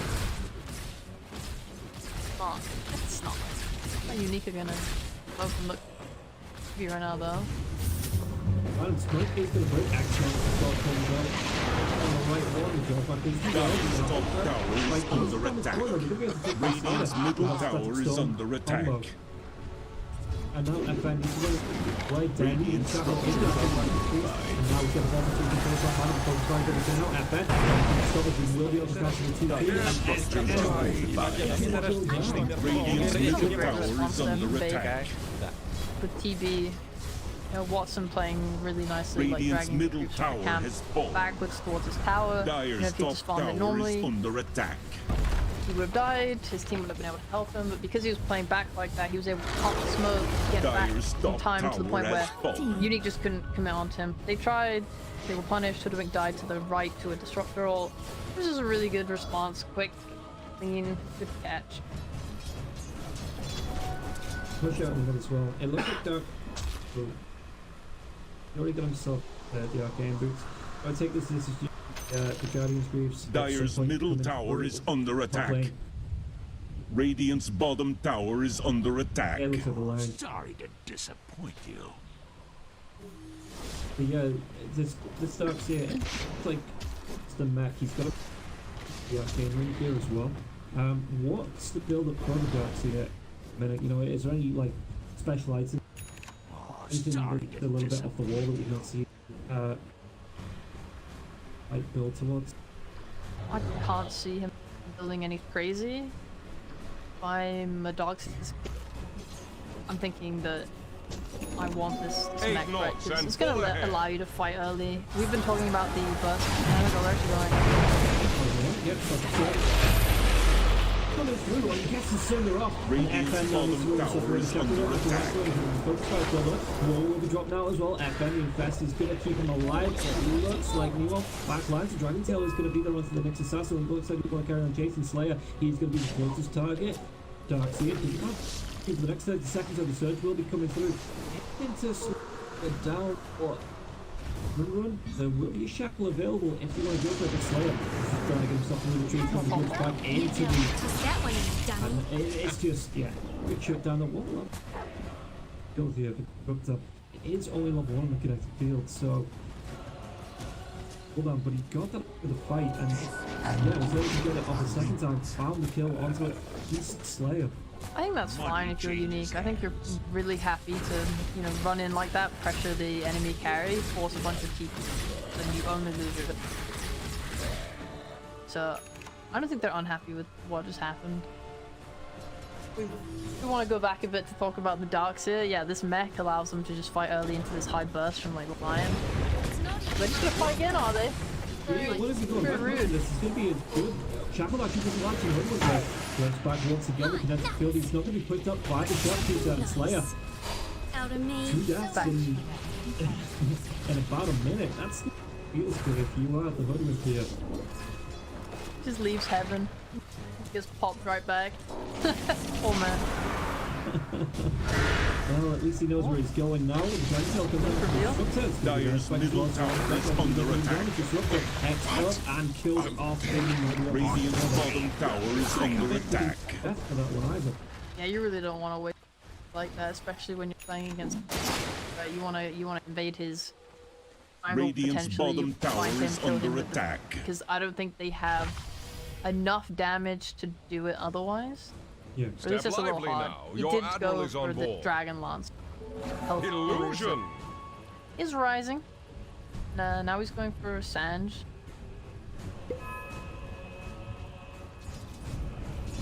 Just pushing a tier 2 at 16 minutes by himself. That was crazy. I'm surprised he didn't get punished for that one. I suppose it's top lane. Dragon. The other Dragon Tail and Fat Bomb as well, even Slayer. He gets the Sunder off once again. Ghostic's far enough away that he tracks her now. The little damage was to be a good technical storm coming from the focus fire as well. Pulins so to get off the back end of the wall. Slayer and the weapon is up away from him. Too much kill and just so bait that execution on the gank. Letting the Terrorblade get the Sunder off saves us like once again, and the round this time taking down Dire's top well. tower is under attack. What's it? You know, what's the plan? Just the duration of the stuns and stance. It just wasn't enough. Is there anything? Radiant's middle tower is under attack. Commits into this just to try and take down what's failed gank in a row. That was just an execution blunder. I mean, bot lane they're gonna kill Darkseid right now with the finger and the. Dire's top tower is under attack. Yeah, that was just an execution blunder. The Hoodwink put her bushwhack on top of the Dragonite's stun. They just put their stun on top of each other next time. A little bit more patient. Maybe she didn't think that the stun would go off in time by Dragonite, but Dire's middle tower is under attack. A little bit more patience. You get the stun on Dragonite, they get the bushwhack. The duration of the bushwhack stun is 2.4. It's enough to get like a reasonable amount of damage from sharpshooter. If they had just done it like that, they definitely. The TB, he was only a couple HP away from dying. So yeah, that's unfortunate for them. I'm gonna go mid now.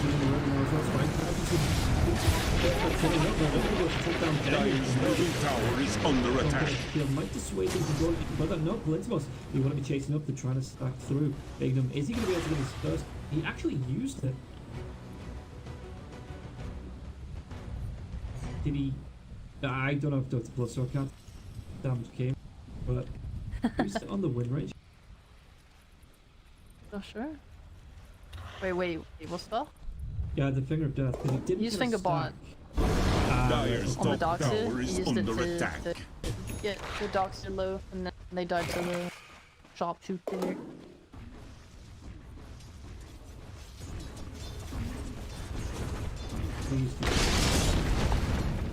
Queued up though. Magnum's got this lane, yeah, he's just gonna leave an illusion. He's trying to cut the wave. The shield does come out for. It's that. Actually.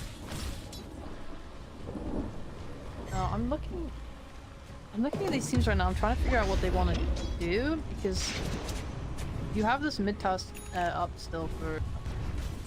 So they probably want to take that at some point. I think the Terrorblade is getting to a Dire's point where middle it's strong enough tower to is do under Roshan. attack. If they take a good fight with meta around the pit, they can definitely translate. Power. Likewise for Dire, they have Medallion on Hoodwink, so Roche could be looking like a possibility. I mean, even right now, the Your admiral is on Unique board. just scanned the pit, so they think that they are likely to take it. So I believe playing on this top half map right now is going to become a higher priority over the next like 5 to 10 minutes. It would be much easier for Bait if they can take this mid tower, because you know it restricts the amount of TP possibilities for Unique to come and contest it or play around it. Right, it's much easier for them to play around their tower mid with the safety of it, and you know be scouting this Roche pit constantly. Although, yeah, they can scout pretty easily with Conquer Torrent, I think. Yeah. The Bait are much easier for scouting. They can just keep power shotting it if they play around it like. Yeah, we should be starting to get a little bit worried. This Lifestealer is the highest net worth. He's actually out farming a Terrorblade, which I think is quite impressive. He did buy the Maelstrom. He's going for Satanic now, which is going to be really good. It's going to let him dispel, you know, Thunderstrike potentially if he doesn't have Rage and knows. I'm just going to Purge off Reflection. Very nice pickup. they still want to be trying to make something happen here with the infest. Get up and go. This. Just leave it for the next. They can take these fights. They just need to be worried because if they take a fight and it goes poorly, like I said, they're just going to translate it into a and giving bait Roche is how they lose the game. Lifestealer, he's strong. DK's strong as well. Conker also just finished his BKB, so I think if they want to take a fight, now is a pretty good time to try and force one. There's no BKB yet on Dendy's win rate. So they could probably take a really, I would believe. There's only Terribly doesn't have Scotty, he doesn't have a BQ. He has this S and Y Dragon Lancer. He's a bit tanky, but if you don't go on him, if you go on someone else, you kill off this utility Darkseer. Clear as clean water. Be really good for them. Maybe they'll look to smoke. Maybe they'll just look to try and push the enemy side of the map. Since they have the mid tower, they can just fatal this. Yeah, it looks like the edge pushing in. Hoodwink doing a little bit of not spotting any through. And mid lane. Radiant's middle tower is under attack. And he's just himself. Yeah. Okay. This is like, you know what? We'll try again in a minute because it looks like I said, playing it super defensive as Unique coming in for looking for a gank there. Maybe Step looking to lively now. Your admiral is on board. Because Bait just want to hold off until this TB is strong fight, and his peak for playing, I believe, is probably Scotty. Because they pushed into this on Unique, it does mean that they know that the top half of the map is likely empty. So Dox has gone up there to. They're actually gonna look. They have the ward set up. Could be a try. Actually, on him. Actually, really is there, but the Radiant's bottom tower is under attack. A lion. And it looks now the arrow has been dropped. They want to go straight down into the Radiant map. But DK, Valentimos are a little. I mean, that was a wonderful pick-off, but they did use 3 huge ults for it, so I don't think they could go and take a fight right now. No ship, no finger. How are you bursting this Terrorblade? Or this win range? Quite difficult. In fact, I'm Bait. Maybe I want to see if I can force this mid tower, during this downtime of ults. Looks like they're probably just content to just farm away on this Terrorblade. He's approaching the Scotty.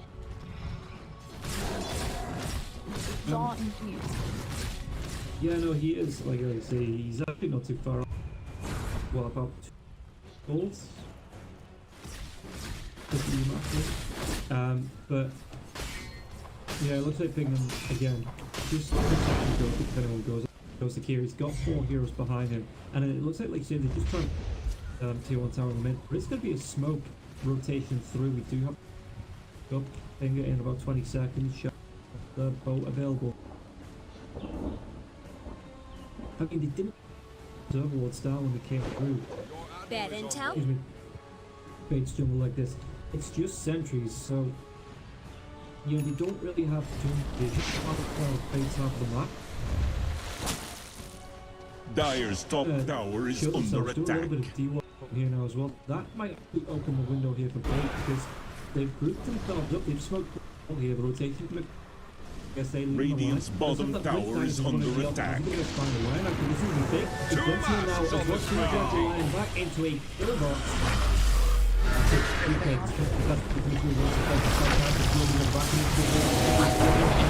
Dire's middle tower is under attack. On Dark Series, he was able to give himself away with a surge. Looks like Blintmos wasn't explosive jump, and looks like Ben might want to carry on going. Doesn't have that blink, but the blink is going to be there onto the Lightstealer, and Lightstealer is going to get locked down.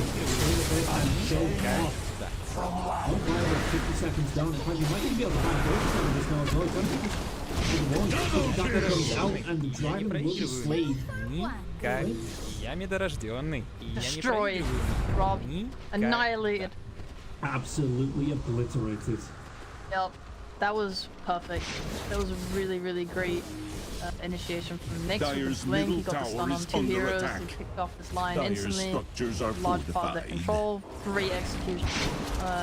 Also Dendy with a very quick shot. careful off the glimpse on the lifestealer. I feel like Unique maybe made this move, you know, they smoked up from mid, they went into the enemy jungle, you know, they started to pressure the tier 2. Maybe they're feeling pressured, maybe they feel like, you know, this Terrorblade is really picking up now. They didn't get what they wanted out of their last smoke, so maybe this smoke was enough for them, and it's just, it's not looking good anymore. It's looking a little bit scary. This TV, having had such a good fight, he's now 200 gold off Scott. He's going to be even stronger for the next fight. This is looking really scary for you. Mid lane. Shackle is just going to be like. I think that was the next one. Welcome to Bunker. Stand lively now. Your admiral is on board. We're going to try and do a little bit of D1 here, taking down the central wall. But let's start rush. I like with the Darling, it's not a soul patch, it is a good soul patch here for Razer. Rush on. Well, the power shot comes through now, he's not smoking through for a bait. Oh, the wall! It's a combo I'm talking about. 2 saves now, 2, is it going to be 3? The Mobo comes through. The 3 here, that on the side of Team Unique. The shot keeps going off the mark, eating out his market. This is going to be a favor, he's not going to want to be repeating. Trying to do himself a little bit, but it's like a little bit in here. Thank you very much. Roshan will take it from Dire's middle tower has fallen. Bob, I was gonna say in the draw, if they actually get this vacuum disruptor, like Nick stun combo off, I will lose my mind. And they actually got it. I'm so proud of Dire's them. middle tower is under attack. Roshan has lost the Radiant. After this, so they've got Dandy, they've got Watson still in there taking the Aegis, and the rest of the team are looking to push out, to push this mid lane in, try and make it easier, because, I mean, Lifesteal... Dire's middle tower is under attack. Hoodwinked by TSA. Darkseer, yeah, he's just going to run himself back. But no, the Roche pit was the perfect Dire's top tower is under attack. To perfect. I feel that was an amazing goal on there from Fate. They had the angles right, they had TSA coming in from back through behind the Roche pit. Well, it was just, yeah. And I'm gonna love that combo. Radiant's bottom tower is under beautiful. Attack. I Dire's have top two thoughts about tower Roche. is under attack. We literally just talked about how Unique felt pressured to do stuff. I think them running into Roche, I feel like that was another example of it, how they want to just progress the game for themselves, and they're doing it maybe in a way that's a bit messy. They're getting smoked on like this by bait, and even though they got power shotted, so they knew they were in the pit, they then stayed in the pit as 3 and just got comboed. I think staying in there like that was so greedy by them, and they back off and reapproach how they were going to take the... Dire's top tower is under attack. Dire's top tower has fallen. Radiant's bottom tower is under attack. Quite nice, right? He's... what, about 5? Mid lane, the thing about Ghost, it could be in a little bit of trouble. Okay, never mind. But yeah, how nice is this? They are. Again, get the impale off. It's going to be a double bloodfight kill for sure. It's actually the spike guns up her went now as well. So Logan's just going to go for the TP. He's having PTSD if you yeah, we see that. I'm going to go into the guys like this. Dire's middle tower is under attack. I'm a bit surprised. I'm a bit surprised he went pipe on the D. Like, usually everyone's been rushing these. Radiant's bottom tower is under attack. BKB straight away. You opted for pipe, which is nice, but you're just gonna die like that if anyone ever finds you. Dire's middle tower is under attack. Maybe they were just hoping Radiant's to bottom death a little bit tower is earlier. under I think attack. that's probably the purpose of an item like that. They wanted to take this DK, take this Lifestealer and Conquer, who had a great start, and then just put towers down and go Dire's fight. middle tower has fallen. That's usually what you buy it for the purpose of, so it looks like their plan has failed for them, struggling a bit. So what is the, like you say, Unique speed price?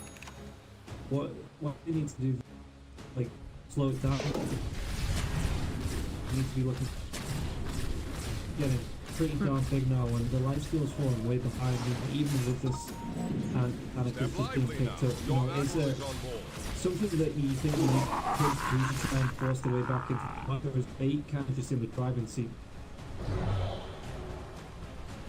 Well, first of all, you have to wait for this to expire. I think your best bet is using that can split push like Hoodwink to just shove waves the best they can, create some space on the map. It's kind of hard. Your Conquer can't really do it. He can obviously go and push out with X marks. He doesn't have a blink. So if this Nyx is set up on the sidelines, Nyx is going to be able to help you get pickoffs. I think Bayer in a really good position. Under attack.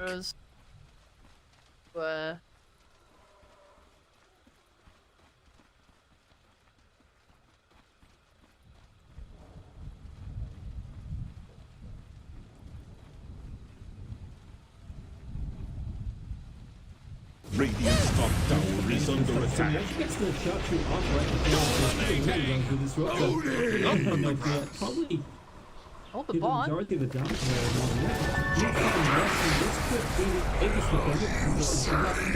the keeper responses, I think but it's going to be the Aegis being picked up at so later the time died for a cause. Honestly, you were asking about what they should do on the side of Unique. That was really great. They took the lanes, they forced TPs, and then they Take them a little bit too long. You're going to get that hex. Getting rotation, well, there is going to be rotation for the Watson. And the big forward vacuum back. Dyer's bottom tower is under attack. I ain't got a little bit too. That is not his jungle to be the king of, and he gets punished for it. But we can take some hope from what just transpired, you know? Terrorblade has Scotty, he has BKB, he has Dragon Lance, he has Essence. These are all items that give a lot of strength. He's sitting at 3 HP, and yet, with their heroes, they were able to take down the Aegis without him getting Sundra. That's good. This is probably about as tanky as this guy is going to get. Maybe he'll buy attack. I think that'd be really strong. Oh, he looks like he's just going straight for 8. So yeah, this is about as tanky as he's getting. So as long as he can find ways to get pickoffs or start only on this Terrorblade, you know, there's hope. Dyer's bottom tower is under attack. Sometimes that's all you need. You just have the sort of zone from here. Dyer's bottom tower has fallen. But here on the side of they are controlling this map really well. Like I said, we did get the pickup on South Watson here to Munich, but I think if they stick this together, Roshan, it's going to be at least a minute of 5. That's a decent window. You know, that Unique. Him through. TSA is leading the line. Well, with this Vendetta up. Dyer's bottom tower is under attack. TSA.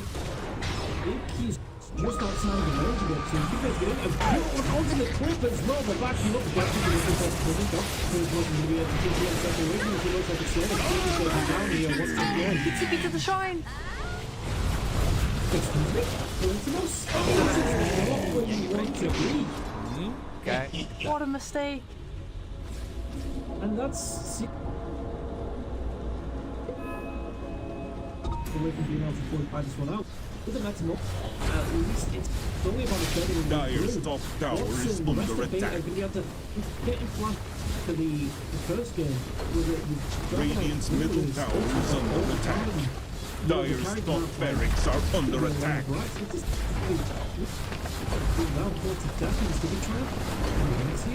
Dyer's top That's gonna run out soonish, but I definitely think they can get 2 cracks here.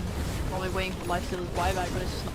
Radiant's middle tower is under attack. So his TP lasted a little long in the jungle there, but ooh, that was the most impressive thing I've ever seen in my life. Just up next to Terrorblade, it's like, whoops. I mean, what can you do? You can just cancel your TP when you realize where you're going, but... Yeah, do you think he thought that the rest of Unique was going to try and look tight? Once again, killed up. Rough.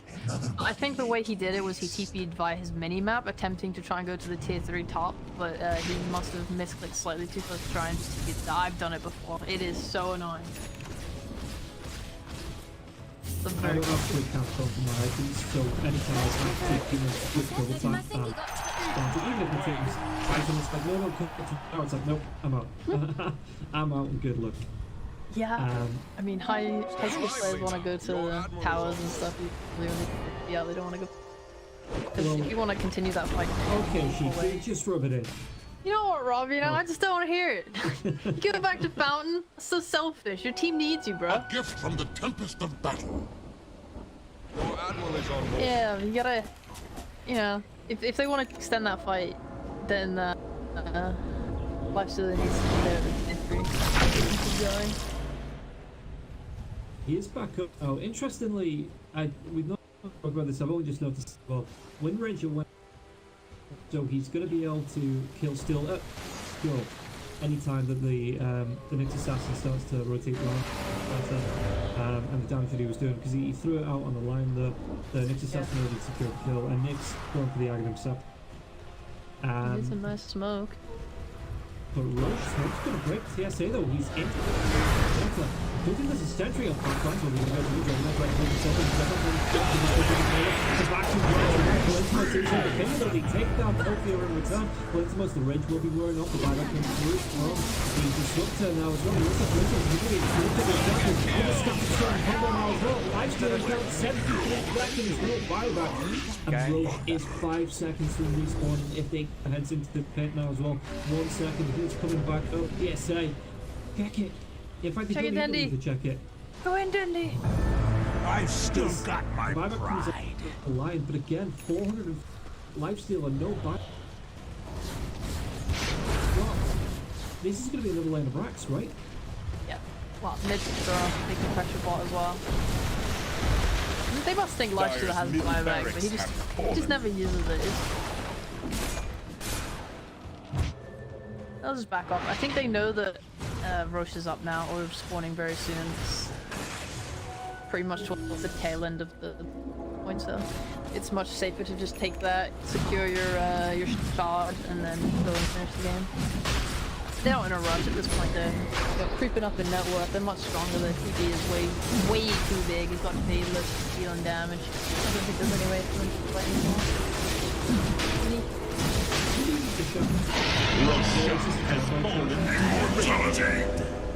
I don't think his shard is very good. I mean, he's taking it, but do they have shards already on everyone else? You said Dendy had it. Darks is greatest either. He does have a blink. I kind of want to see Darks blink in and punch someone. That'd be a great initiation. Yeah, I don't think a normal punch picked up. They did buff it recently. The illusion. There's no one's illusion. Month. Yeah, your heroes are good enough at that. As we do get another point, everybody's connected. Hopefully, we'll be back. And if we take a look at the swing on the you know, it's proper roller coaster, but it's still climbing. You know, there was a big bit, but again with the net worth, it's climb. You know, just bait or you know, on a one-way track to the moon. Like on those two charts. Yeah, good for them. After losing game 1, it's been a bit demoralizing, but they come back and show that they're strong enough to take a game off of Unique, potentially even then take the series. And I think that's exactly what Fate need. I mean, they've been through it. They founded the Orb last year, in like January, I think, and they've gone through a bunch of different iteration of players. They tried with the Brazilian boys for a while, and then they, you know, they went back to a mostly Russian lineup for this DPC league. So it would be nice for them to find success. You know, I miss seeing Dendy around at tournaments. You know, I'd love to see at TI again. That'd be great. Arcane power. Yeah, it'd be nice. Because, like I said, I miss him at tournaments as well. You know, he always brings just a match. It's just fun. But for now, he needs to win this game. And 40 minutes. Well, they've got a 16 net worth lead. I think might be do or die. But time to So they want to for the range max. But Blade has the Aegis, has the Shard, which is quite nice. You know, the movement speed, the attack speed, seconds.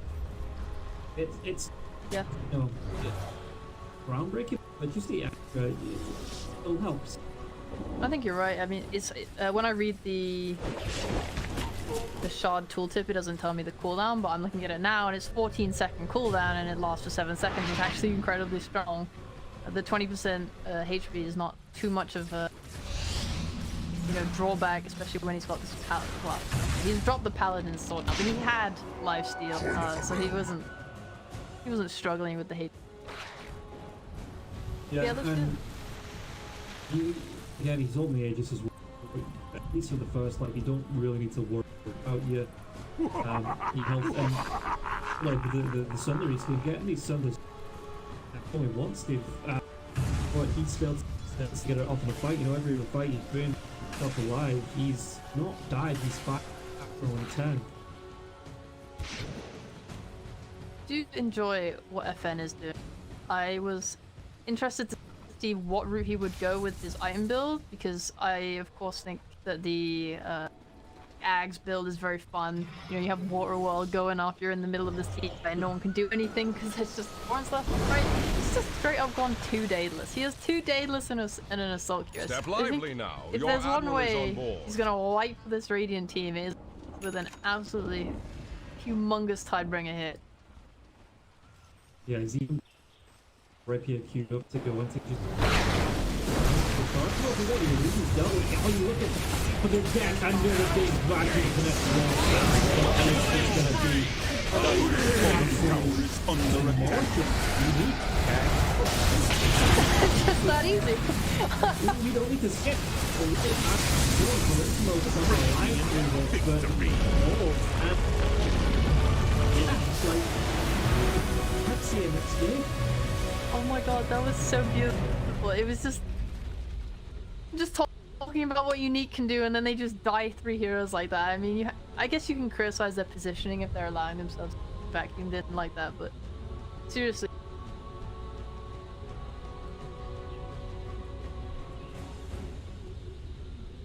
The impressive stuff from Bait there.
5 seconds remaining.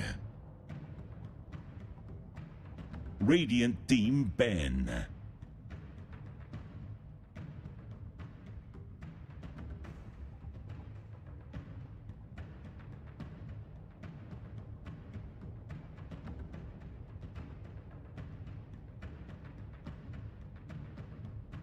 Ten seconds remaining. 5 seconds remaining. Dire team ban. Radiant team ban.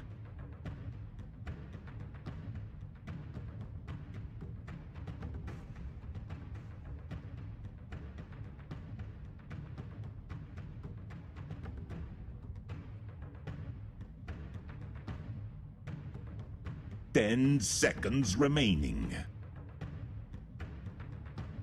5 seconds Dire remaining. Team ban.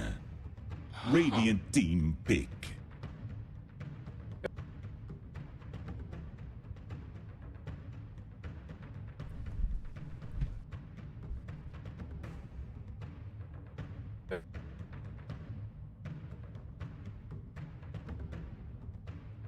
Ten seconds remaining. Dire team pick.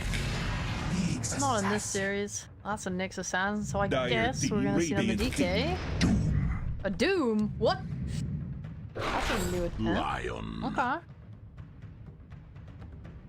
Down with it. Maybe Bay will pick up a Dragon Knight. I don't know. I haven't seen this hero game.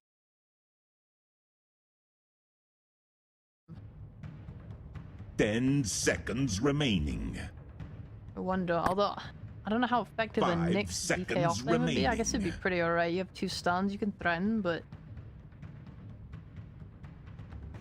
very interesting. Missing anything? Is there anything big that keeps getting picked that's gone through other than that?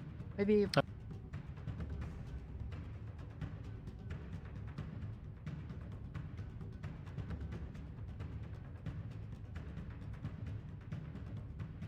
I've seen unique pick in response to a lion once, but I don't think Radiant team maybe ban. they could. Let's go Terrorblade again. Car.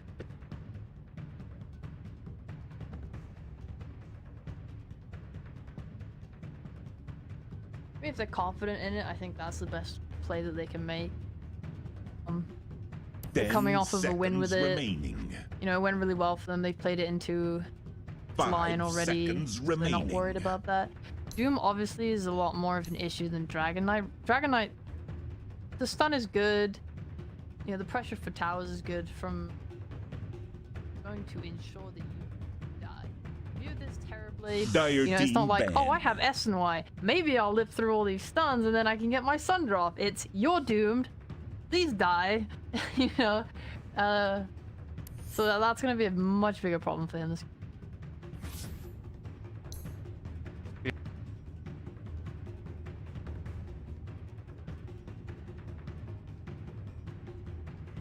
5 seconds remaining.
So there was a faceless void that was picked.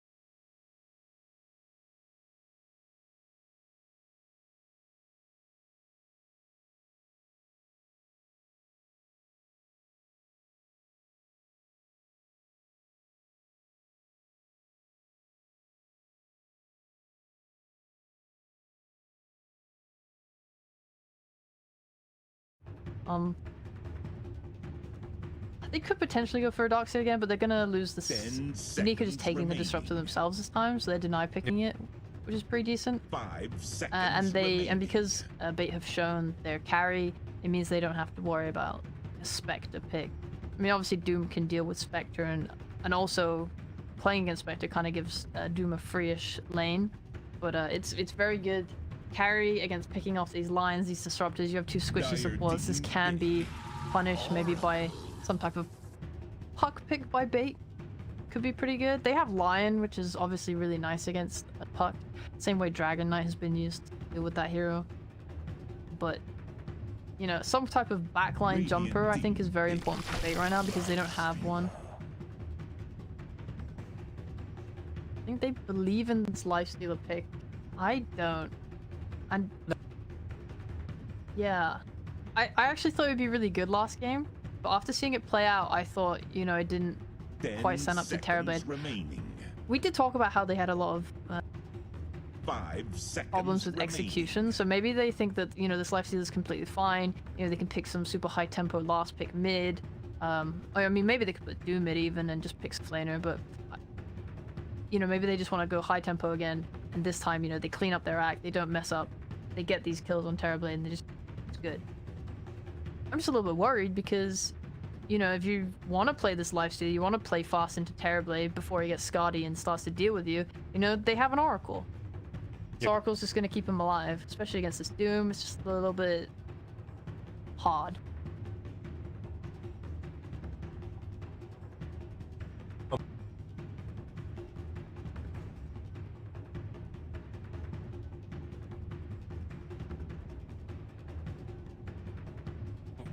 Radiant team ban. Behold the Dire horn of team madness. ban.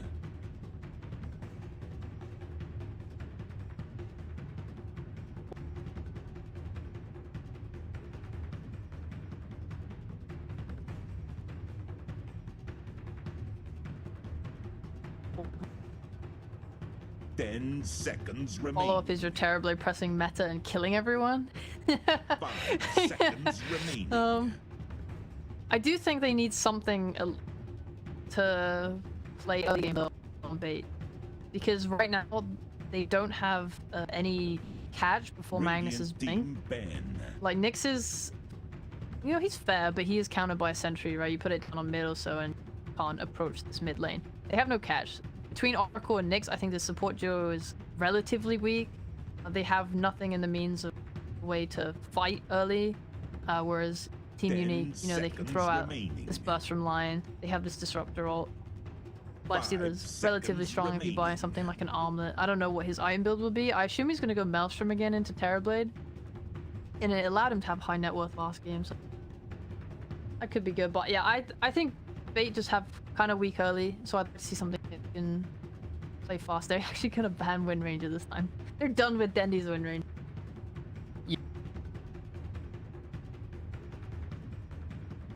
Dire team ban.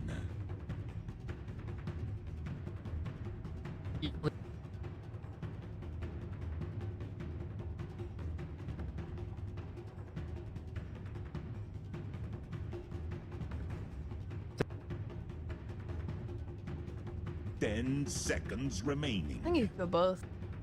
I believe 5 seconds remaining. they've been playing it on their off lane. I don't think I've seen Dendy play Magnus, so I would be more likely to say this is an off lane Magnus. Given their history of games, I don't think Radiant team particularly ban. want it to go mid either. I think they need something that makes plays, you know? They see this Lifestealer, maybe they could try and counter in lane. I was gonna suggest Razer, but it literally just got banned. Although I'm not sure how good it would be into Lion Disruptor either. Both heroes are pretty good at like dissing from 10 seconds Diagonally. remaining. carry. It would present a problem in the 5 lane. seconds remaining. What could they pick? Prophet's been... Unique have pretty good bans here, honestly. I'm not sure what bait show, and they ban Dire puck team them. This is the greediest lineup I've ever seen.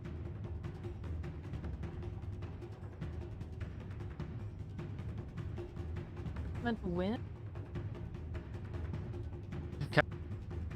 10 seconds remaining. 5 seconds remaining.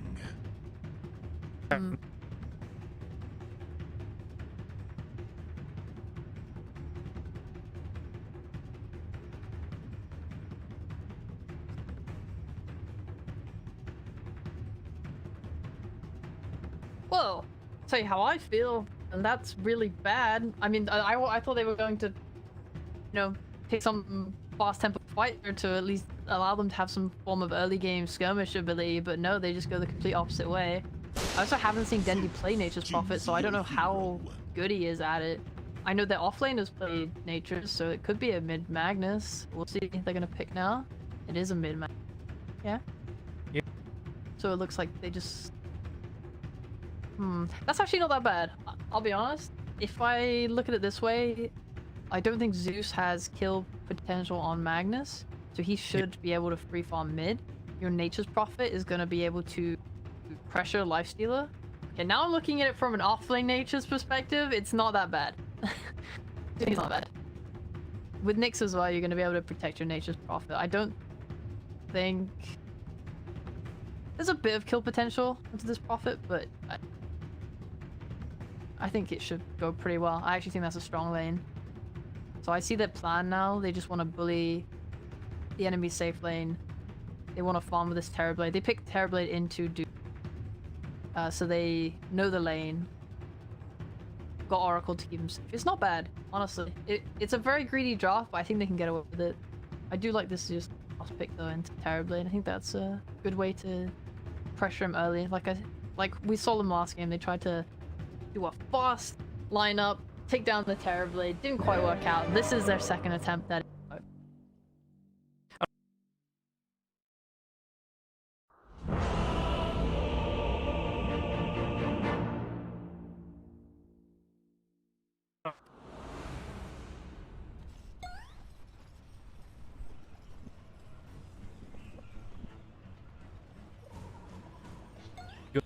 Prepare for battle.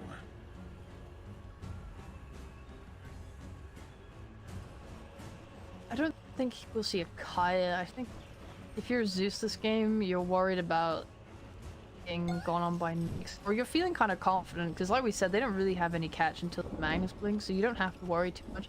I think he can greed out, get his Ether Lens, Arcane Boots, but to build into it. Maybe they want to just rush this Ags. I think that would be the best for them damage-wise. Ooh. Smoke is broken.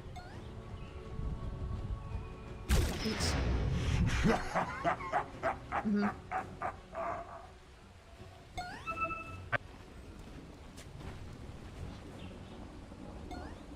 30 seconds to battle.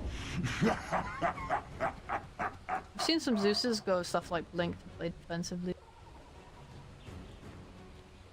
If you're FN this game, I think the most you want is an Eon disc this game, for sure, so you don't die to Nyx pickoff, or you don't die to like an RP, like you still get spells off.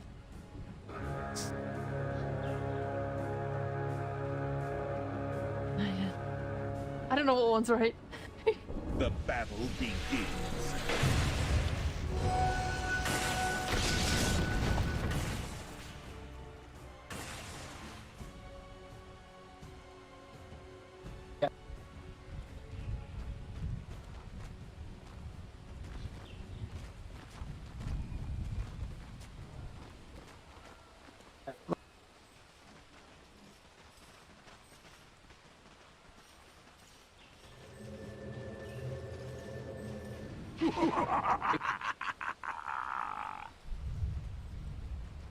I think you're gonna do both. You're a ranged hero against a melee hero with no reach. You're like him as much as you can. I mean, I think Nature's just so strong with the Treants that you can do both, you know? He's gonna try and deny everything. You don't have to focus on one or the other. You're just a very strong laner with a stun backing you up, so... It's gonna be really good. And then when he's secured this advantage, got treads, they kill on this disruptor. I think this is a very good lane sub for the bait.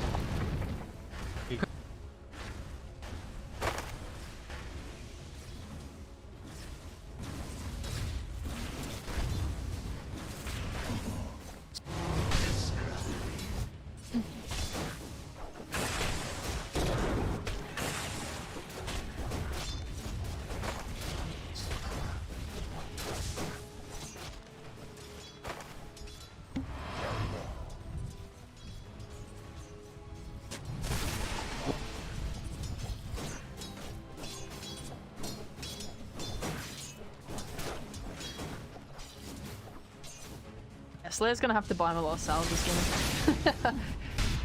Not a fun lane.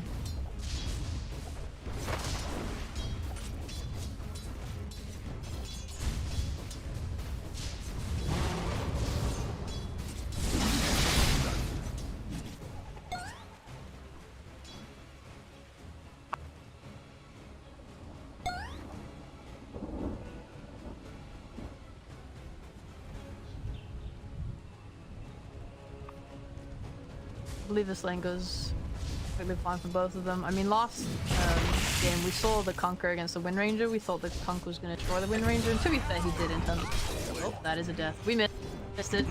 Oh no. Oh, thank God. Okay. They did, yeah, they killed the Terrorlift. That's really good. Learn to be your own life's master, Yeah. lest ye be ruled by evil servitude.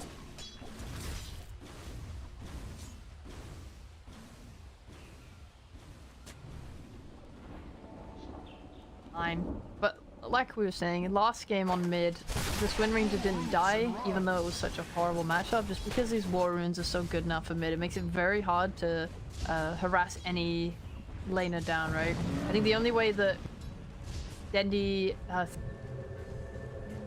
is FN, Shockwave into Skewer back into his tower. FN's professional, I don't think he can let that happen to him. There's no support on Dendi's team that's really good at making any sort of rotation to help this kill happen. Even when he gets RP, I'm not sure. At most I could see some sort of skewer in... Oh, okay, you know what? As I say it, there he goes. FN is... You know what, maybe I'm underestimating the dragon from Shockwave. That's pretty... It is pretty upsetting, you know? And you play against this hero, you think you're safe, then this hero just like really drags you in. I didn't predict what team would win. Okay, so they're both safe, they're both fine. Весна пришла, и победа сможет. Ничто умереть не может. Thanks, guys. Thanks a lot. I just... Yeah, okay. Rob, am I a bad analyst? Oh no. Okay, sure. Honestly, that was kind of a best case situation for Bait because Nature's Prophet's just been put under his tower so he can farm safely. So I'm not sure if you would want to leave him a little bit further up in the lane because he's going on.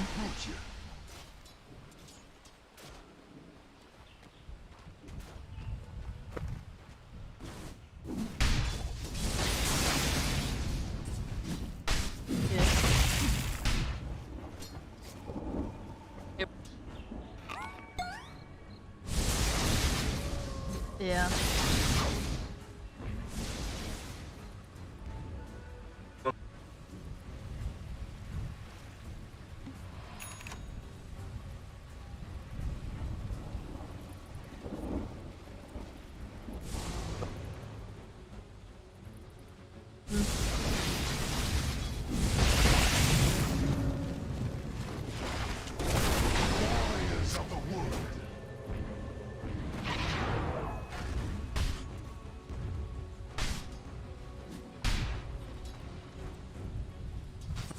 Timing with the creeps, they wanted to make a move, hit the RP timing as well. It's just a shame it wasn't executed perfectly.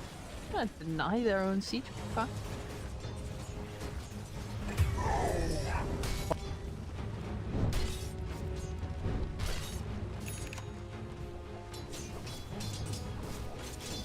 I'm surprised that just happened alone. He doesn't even have a support with him. They're all just mid. They're currently just fighting each other in the river.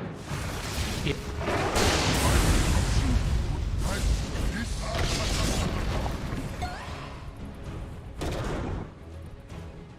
Beautiful.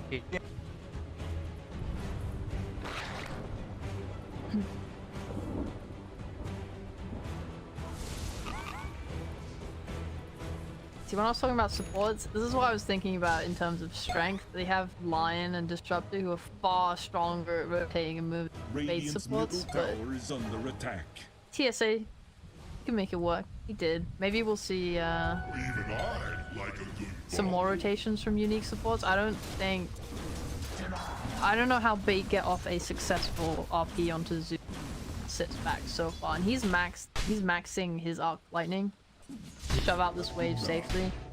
You'd have to commit like a skewer into a reverse polarity or have a support come from behind, but I think both teams have warded pretty nicely on the top side around, like, you know, to Roshan towards the Alpha NR.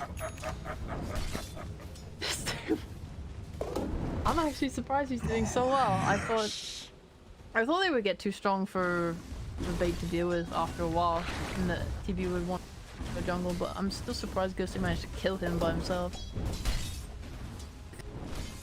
Radiant's middle tower is under attack.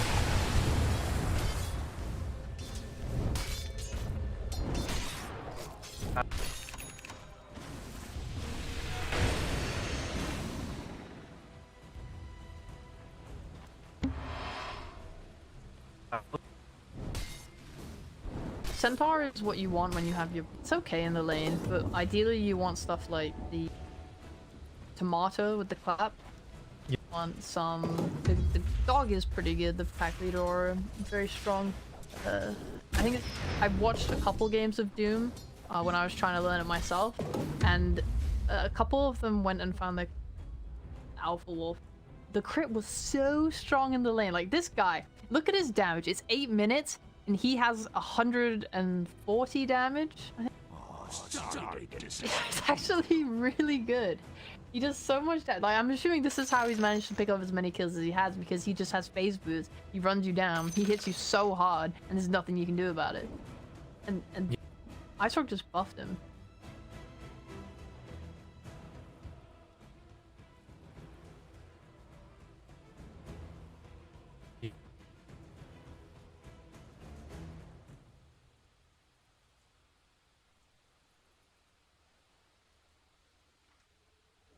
Well,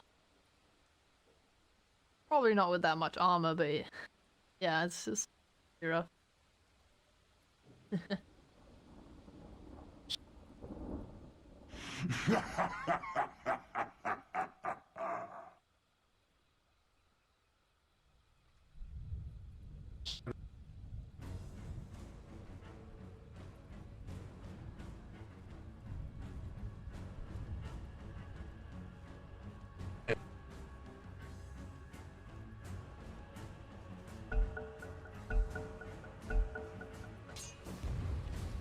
He really is. He's going the typical I'm having a good game build where you get 3 points in Devour and Russian Midas. It's completely free to do so because he's had such a great lane. I have seen some greedy Dooms the last few days of watching Pro Doa. I watched a Doom go 4-4 build. He didn't even get a point in Infernal Blade or Doom. He just straight up maxed his farming spells. His support stacked hard camps in the jungle, and then he farmed it all. He was so big. I don't know how you deal with a Doom who has a Midas blink at like 11 minutes into the game. This guy is just super like jacked with levels. I don't know. I don't think it's possible.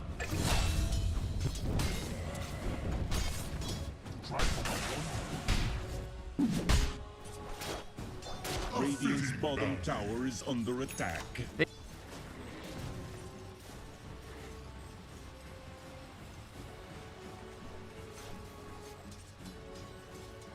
Yeah. Guess he would have like have. Yeah, I just when you're playing against these hyper physical damage heroes like Nature's Terrorblade Magnus, I'm guessing this armlet, getting the helm with the armor is nicer for you than having a Maelstrom. You die too easily with Maelstrom, so I respect that choice.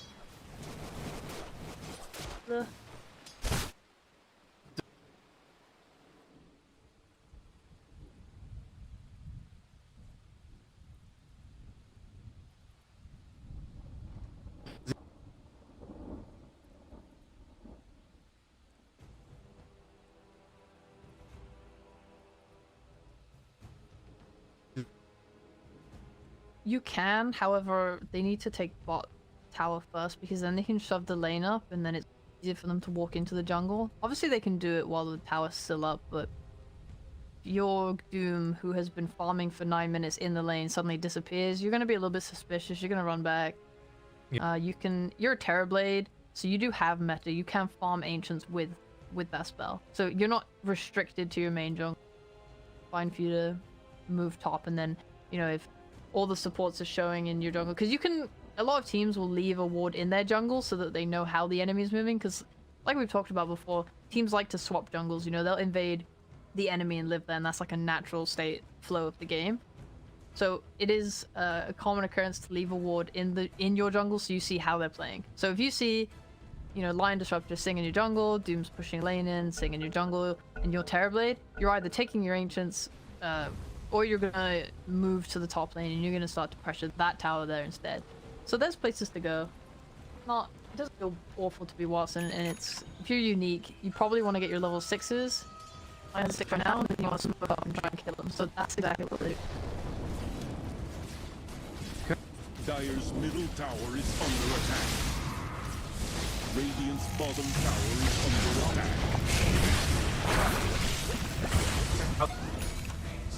Radiant structures are fortified. Radiant's bottom tower is under attack.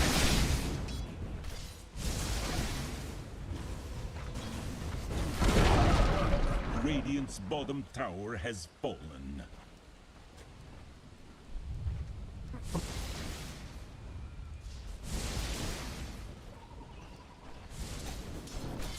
Here's the blink on Dendi now. In the mid lane, they're gonna be smoked.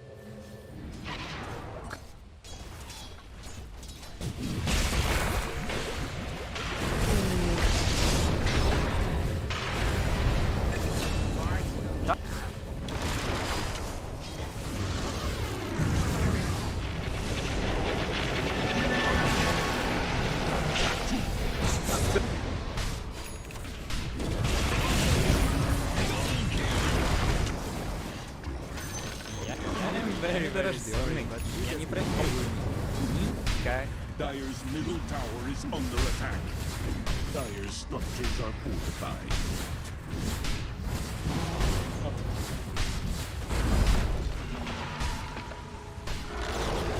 Dire's middle tower has fallen. So that was a blink reveal on both Magnus and Doom. Obviously went way better for Bait than it did. Honestly perfect. I'm actually surprised it went as poorly as it did after Dendi didn't manage to get the skewer back on the Lion, but I guess the responses were a little bit too hard. Their team wasn't quite around the mid lane. TP times were quite long. Doom ended up dooming an Oracle.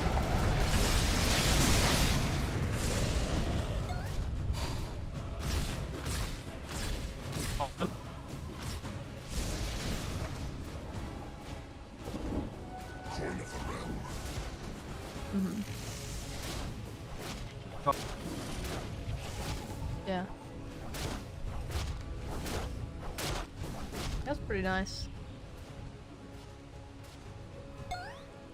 I'm just a little bit sad for Unique right now because obviously your Doom is popping off. He has far more net worth than anyone else in the game. I think I've seen quite a few Dooms now. They're just sitting at 8k net worth when the second highest is at around 5,000. But you got to do something with that net worth, right? And when you're coming out with your Midas Blink, you're wasting Doom on a team fight that's already lost. You know, now you have this 145-second cooldown spell. You have to wait so long for it to come back up before you can do anything again, because he is strong without Doom, but it's not that strong. Especially with, you know, Bait getting such a good fight like that. They're getting items now. Their Magnus has got an Ogre's Club. He's going for an Extra Saber. He's tanking up. Watson's playing deeper into the jungle. He's hard to access. You know, you can't... Taking a... Smoke? I mean, we're about to see a fight here, maybe?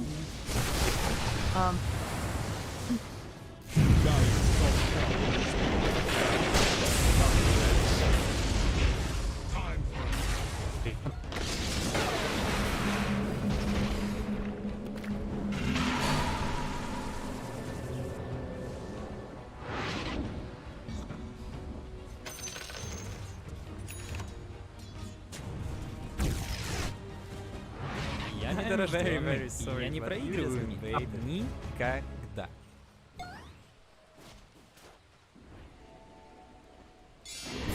they have... They do have Doom, but they don't have Lifesteal who's ready to fight yet. He's just farming the jungle. Your Zeus doesn't have his ult. It's not guaranteed to get a kill. It's also very, very difficult for them to invade the jungle, the triangle right now, which is where Watson is farming. You know, they struggled last game to kill Watson, and that went really poorly in their favor as they moved to the late game. This game, you know, they punished him in lane. At least they got 2 kills on him, but now he's just tucked away here, and you have this issue where your top tier 1 is up and your mid tier 1 is up for bait, which means that if you try and smoke into this triangle, you know, there's TPs that are going to come out on both sides and they're going to punish you for it really hard. So it's just difficult for them to make moves like that. So I don't know how they want to utilize this Doom. They've taken bot tower, so they can go into the enemy jungle if they want, but I think the triangle is off limits for now. They just need to figure out a way to try and take this mid tower. And it's just difficult for them because they don't have a tower sieger.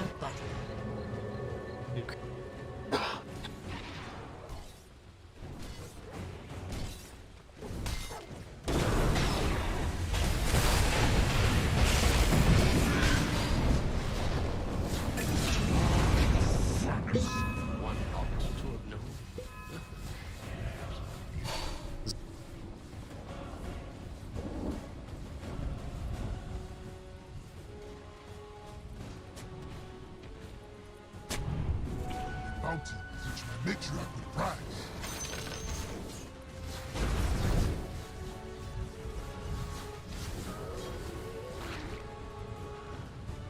Yup, and we see some nice plays here from Dendy since he got his blink. He's just taking over the game right now, making the most use of his ability to initiate for his team. You know, I talked about how weak the supports were in terms of initiating, but Denny's more than making up for this game. He's did really well. That was a great pick off.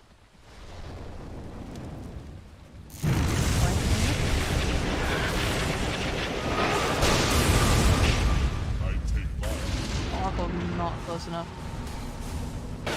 Yep.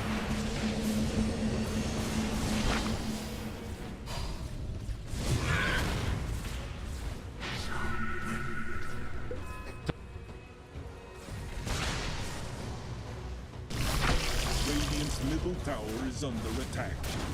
Radiant structures are fortified.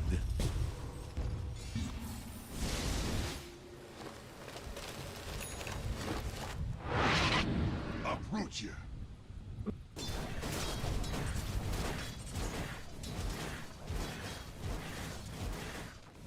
Yeah, definitely. The only thing he really can do right now, well, more like what he should be doing. He's not, you know, needed to run around with his team and smoke and such because of teleport. So if Dendy ever sets anything up for him, you know, as long as he shows up, good for them. He wants to be farming. He's got more than Terrorblade. He's doing great. This, we talked about how greedy their lineup is. The more money that they accrue on bait, the better their game is going to be. The only thing I would be worried about if I'm bait is this late game situation where Doom has something like Ag's Refresher and he's just coming into the fight, dooming your Magnus, dooming your Terrorblade. Yeah, you have an Oracle, but you can't save both of them, nor can either of your teammates do anything when they're doomed up. So Ghostic is super farmed, way more than anyone else in the game, so that is a realistic possibility.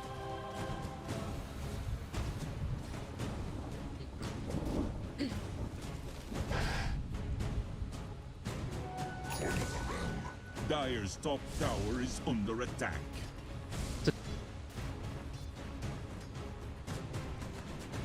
I would just straight queue up a Refresher if I was him.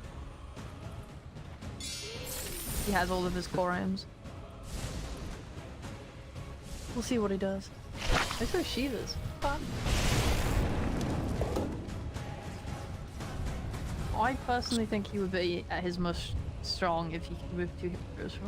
But I respect Shivas against this Terrorblade. Dire's bottom tower is under attack. Also, I guess it stifles some of the healing from Oracle.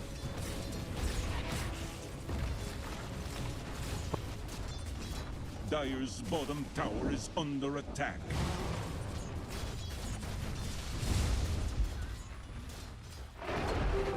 Invisibility. Dire's bottom tower has fallen.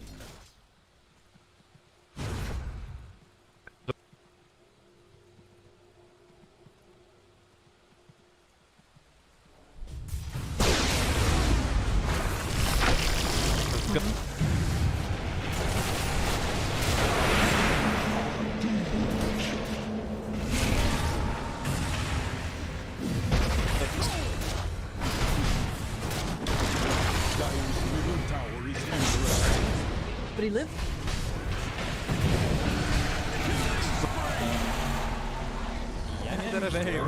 Я недорожденный. Я не проигрываю никогда.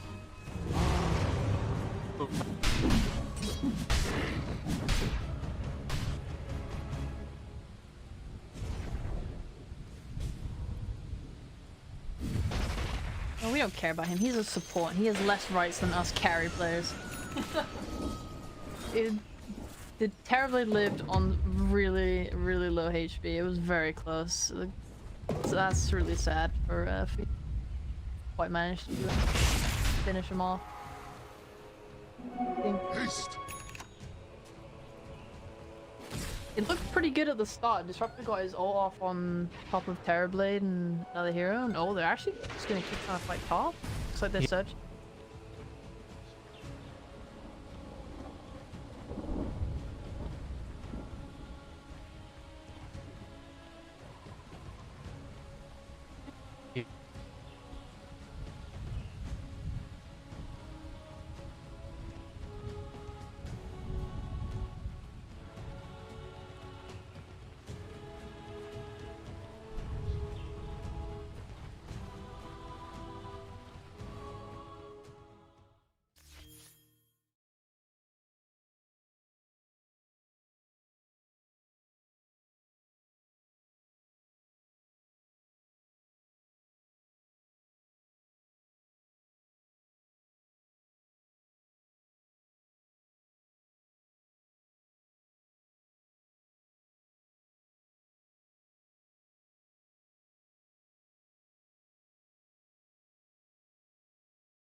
time wasn't buying back there, because if you can't just let them have Roche if you're... Ah. It looks like they're just gonna play it safe. That's fine, they have their spells up, they have RP, they have Doom on the other team. So these fights could go either way. I think Ghostic has to Doom this Terrorblade every... If he gets meta off and he gets Oracle ulted, yeah, he might like tank a bunch of damage and die afterwards, but he's probably gonna take a bunch of heroes down with him. If, you know, if he gets the meta off.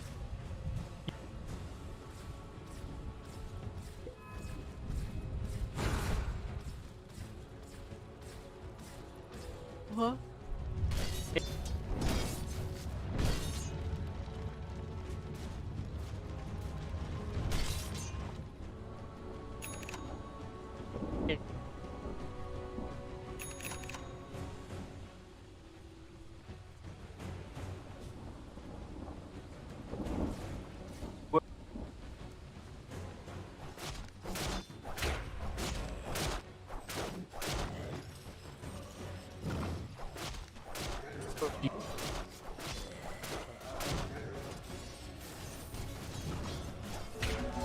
I could really be misjudging Unique's damage, but I don't think they do Roche fast at all. And they're showing bot, and Bait are just gonna run into it. Bait have great Roche, and they're actually just taking it. I assume Unique just don't know what's happening. It's really unfortunate. I definitely think they should have stayed play top and try and contest it. I think moving naturally bot is something you can do in Doha. It's like, you know, you give up one half of the map, you go to the other half. But in a time like this, it's so crucial when Bait have already shown that they want to do Roshan. I think it's just such a bad play to be bot like that.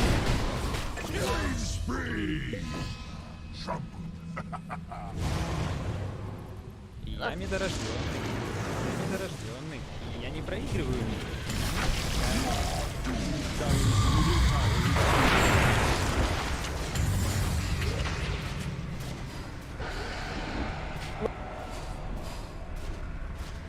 Can't see the forest. Where you're going, the weather doesn't change.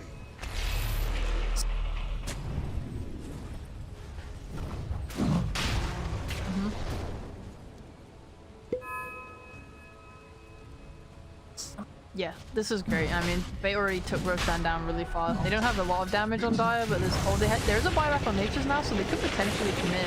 And they have meta up on Terrorblade, but that's a shame. They give it up. That is really unfortunate that went so poorly for them. Watson lived, but if you're giving up, you know, 2 deaths and control of Roshan like that, it's just so sad for them.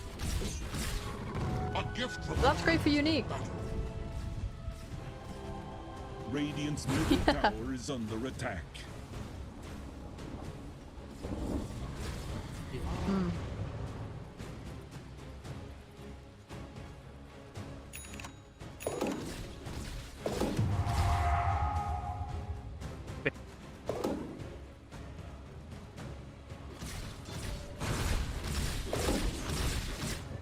Yeah, if you're playing on Unique right now, you're begging for wider legs this game. You know how upsetting it is to be like this Doom who's killing Oracle? Sorry.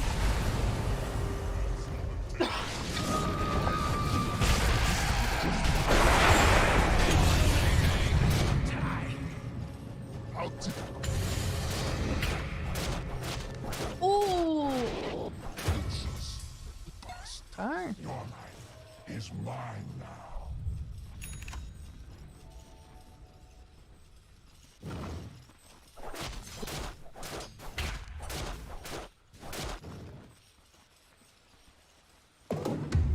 I see 2 power spikes coming up for both teams. I see Terrorblade is about to finish the Scotty. Doom is racing towards that refresher. Radiant's Both are going to be amazing. under attack.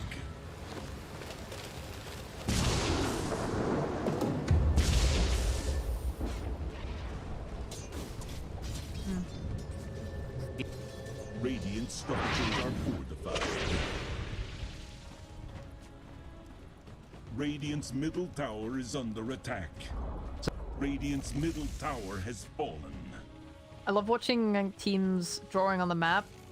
After that Disruptor just draws a whole line down the bot lane, like, go push! You know, him and Lifestealer start to connect a little bit. It's always fun to see their thought processes through the drawing.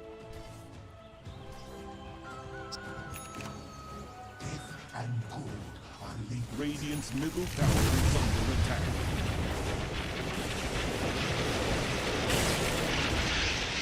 Okay. I can do with more of that. Nah, it's like both. You say go bot and then you draw on the map so they know like what route to take. But did you see Slayer's farming Static Storm?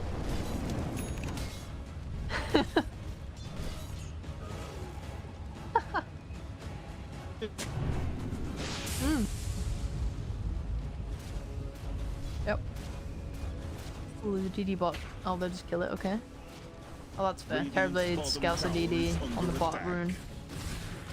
Kills it. They're playing top. They can't get to it. Dire's top tower is under attack.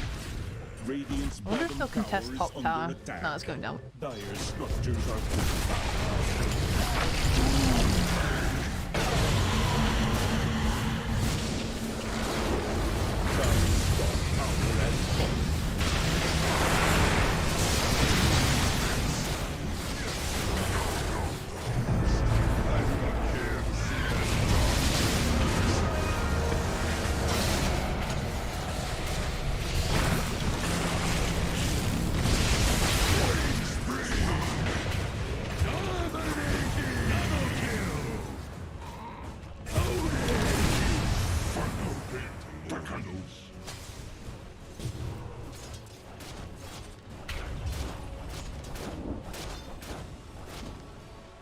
That is a good fight. Did Doom the Nature's Prophet? He pulled back.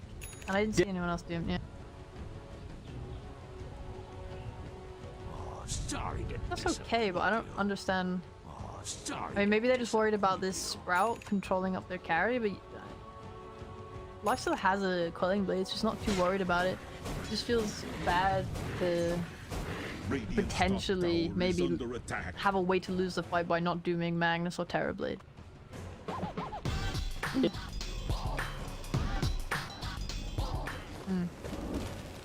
Yeah, it could be.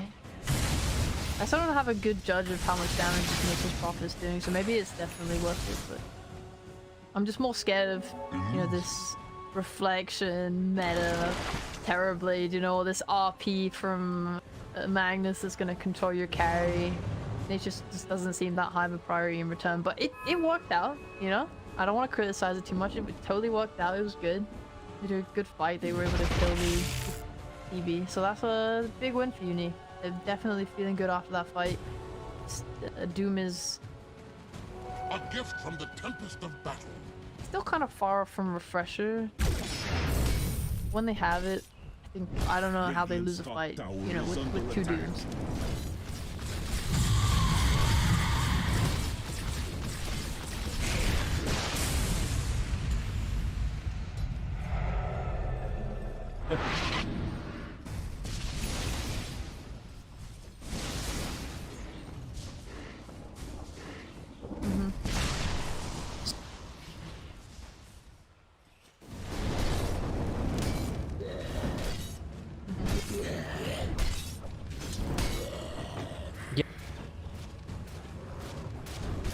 Well, there is one thing.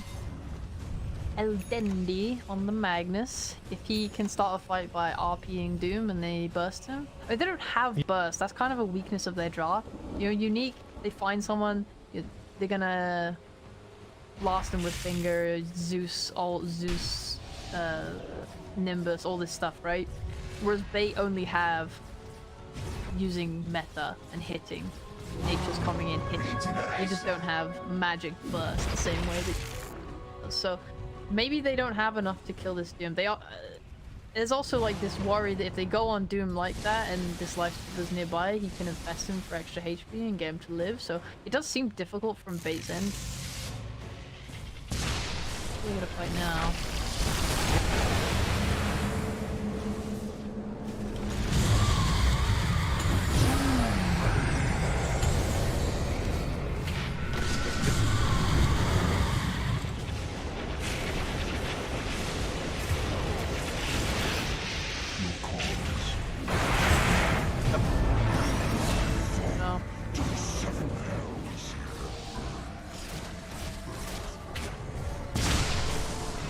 still RP.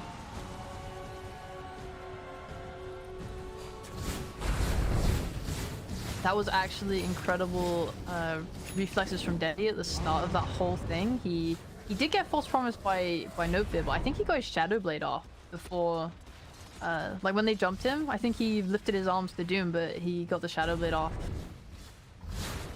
Or maybe it was the false promise that allowed him to get the Shadow Blade off. Either way, it was good reactions from both of them that made that fight start so well for Bait. That could have gone a lot worse, and they expended Refresher Doom on Terrorblade twice, and the Terrorblade didn't even die.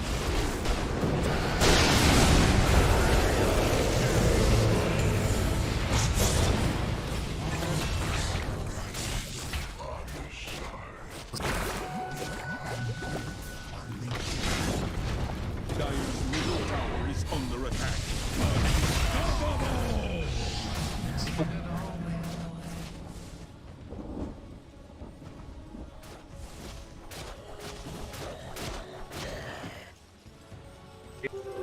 Invisibility. Dire's middle tower is under attack.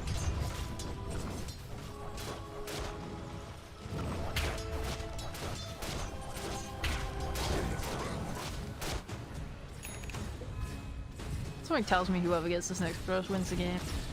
If you're a Doom, right, you may have 2 Dooms, you may have Refresher, but it doesn't matter if you have Bait who's just going to come back to life, right? So one of them can be saved by Oracle, the other has Aegis. It doesn't matter that you have Doom, and I think that is going to enable them to be able to cinch out the win if they can get it. On the other hand, you know, imagine being unique. You have 2 Dooms, you remove 2 heroes, you also have 2 lives on one of your cores. That sounds really, really difficult to deal with. I would love to see a guard on Dendi this game, like if they can get the Roche. I think the Horn Toss is a really, really strong spell. I think the AoE, you don't realize how big it is until you're like chilling under your tower. You think you're safe. This Magnus blinks vaguely in front of you, and suddenly you're being flipped behind him and getting skewered into his team. It's actually insane. It's a very, very strong spell. So it would be super good for them if they...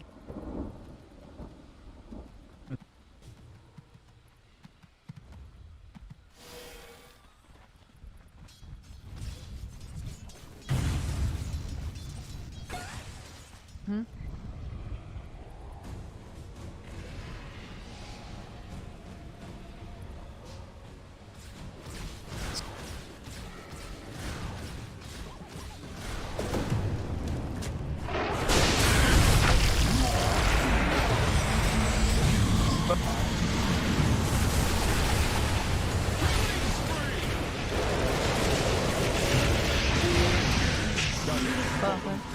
Under attack.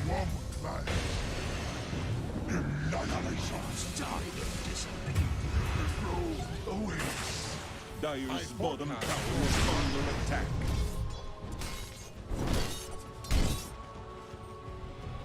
No, they should rush. They should rush. This second rush is way more important than walking it down a lane, because A, you have to get past this tier 2, and B, if they have buybacks, it's gonna mean you're not gonna get this racks or whatever. But you're gonna be less inclined to buy back, because 4 heroes are dead. Most likely not all of them have buybacks, like you can assume as team unique. So the assured plan is to get this road, to get this shard, to feel good, and then you can use that Aegis to whatever map for you.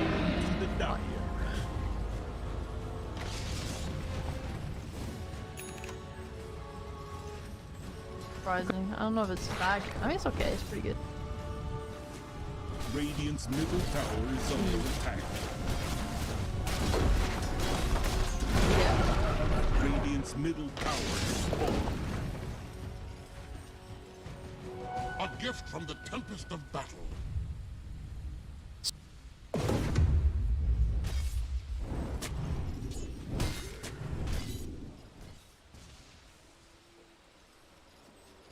Radiant's top tower is under attack. Radiant's top Yeah, I think they tower can has fallen. choke out Bait now on the map. They take this tier 2, they control the triangle. They've already got a ward down there. we may potentially see some smoke play from top to bot if Dire show, or they might just force high ground. I think they just want to wait 20 more seconds for the steam cooldown. That should just happen now. So they can push in lanes with defend tower. He has. I mean, he has so much. They're actually so farmed on everyone, including the supports. Look at Disruptor. He has a blink and an Ags. They have so much kill potential now.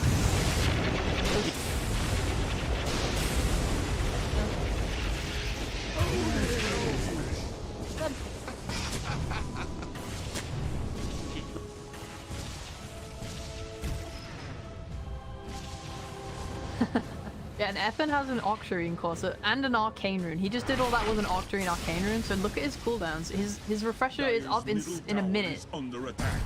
His Nemesis is already up again. Yeah, that was some best case scenario timing for them. They've taken top tower during that whole thing. Now they're just gonna take bot. Maybe they'll go high ground. They have their dooms up. The shock ult's not up for 30 seconds, but that's like no time at all if they start sieging. Palantimos isn't even looking for a steam, he's just walking up high ground.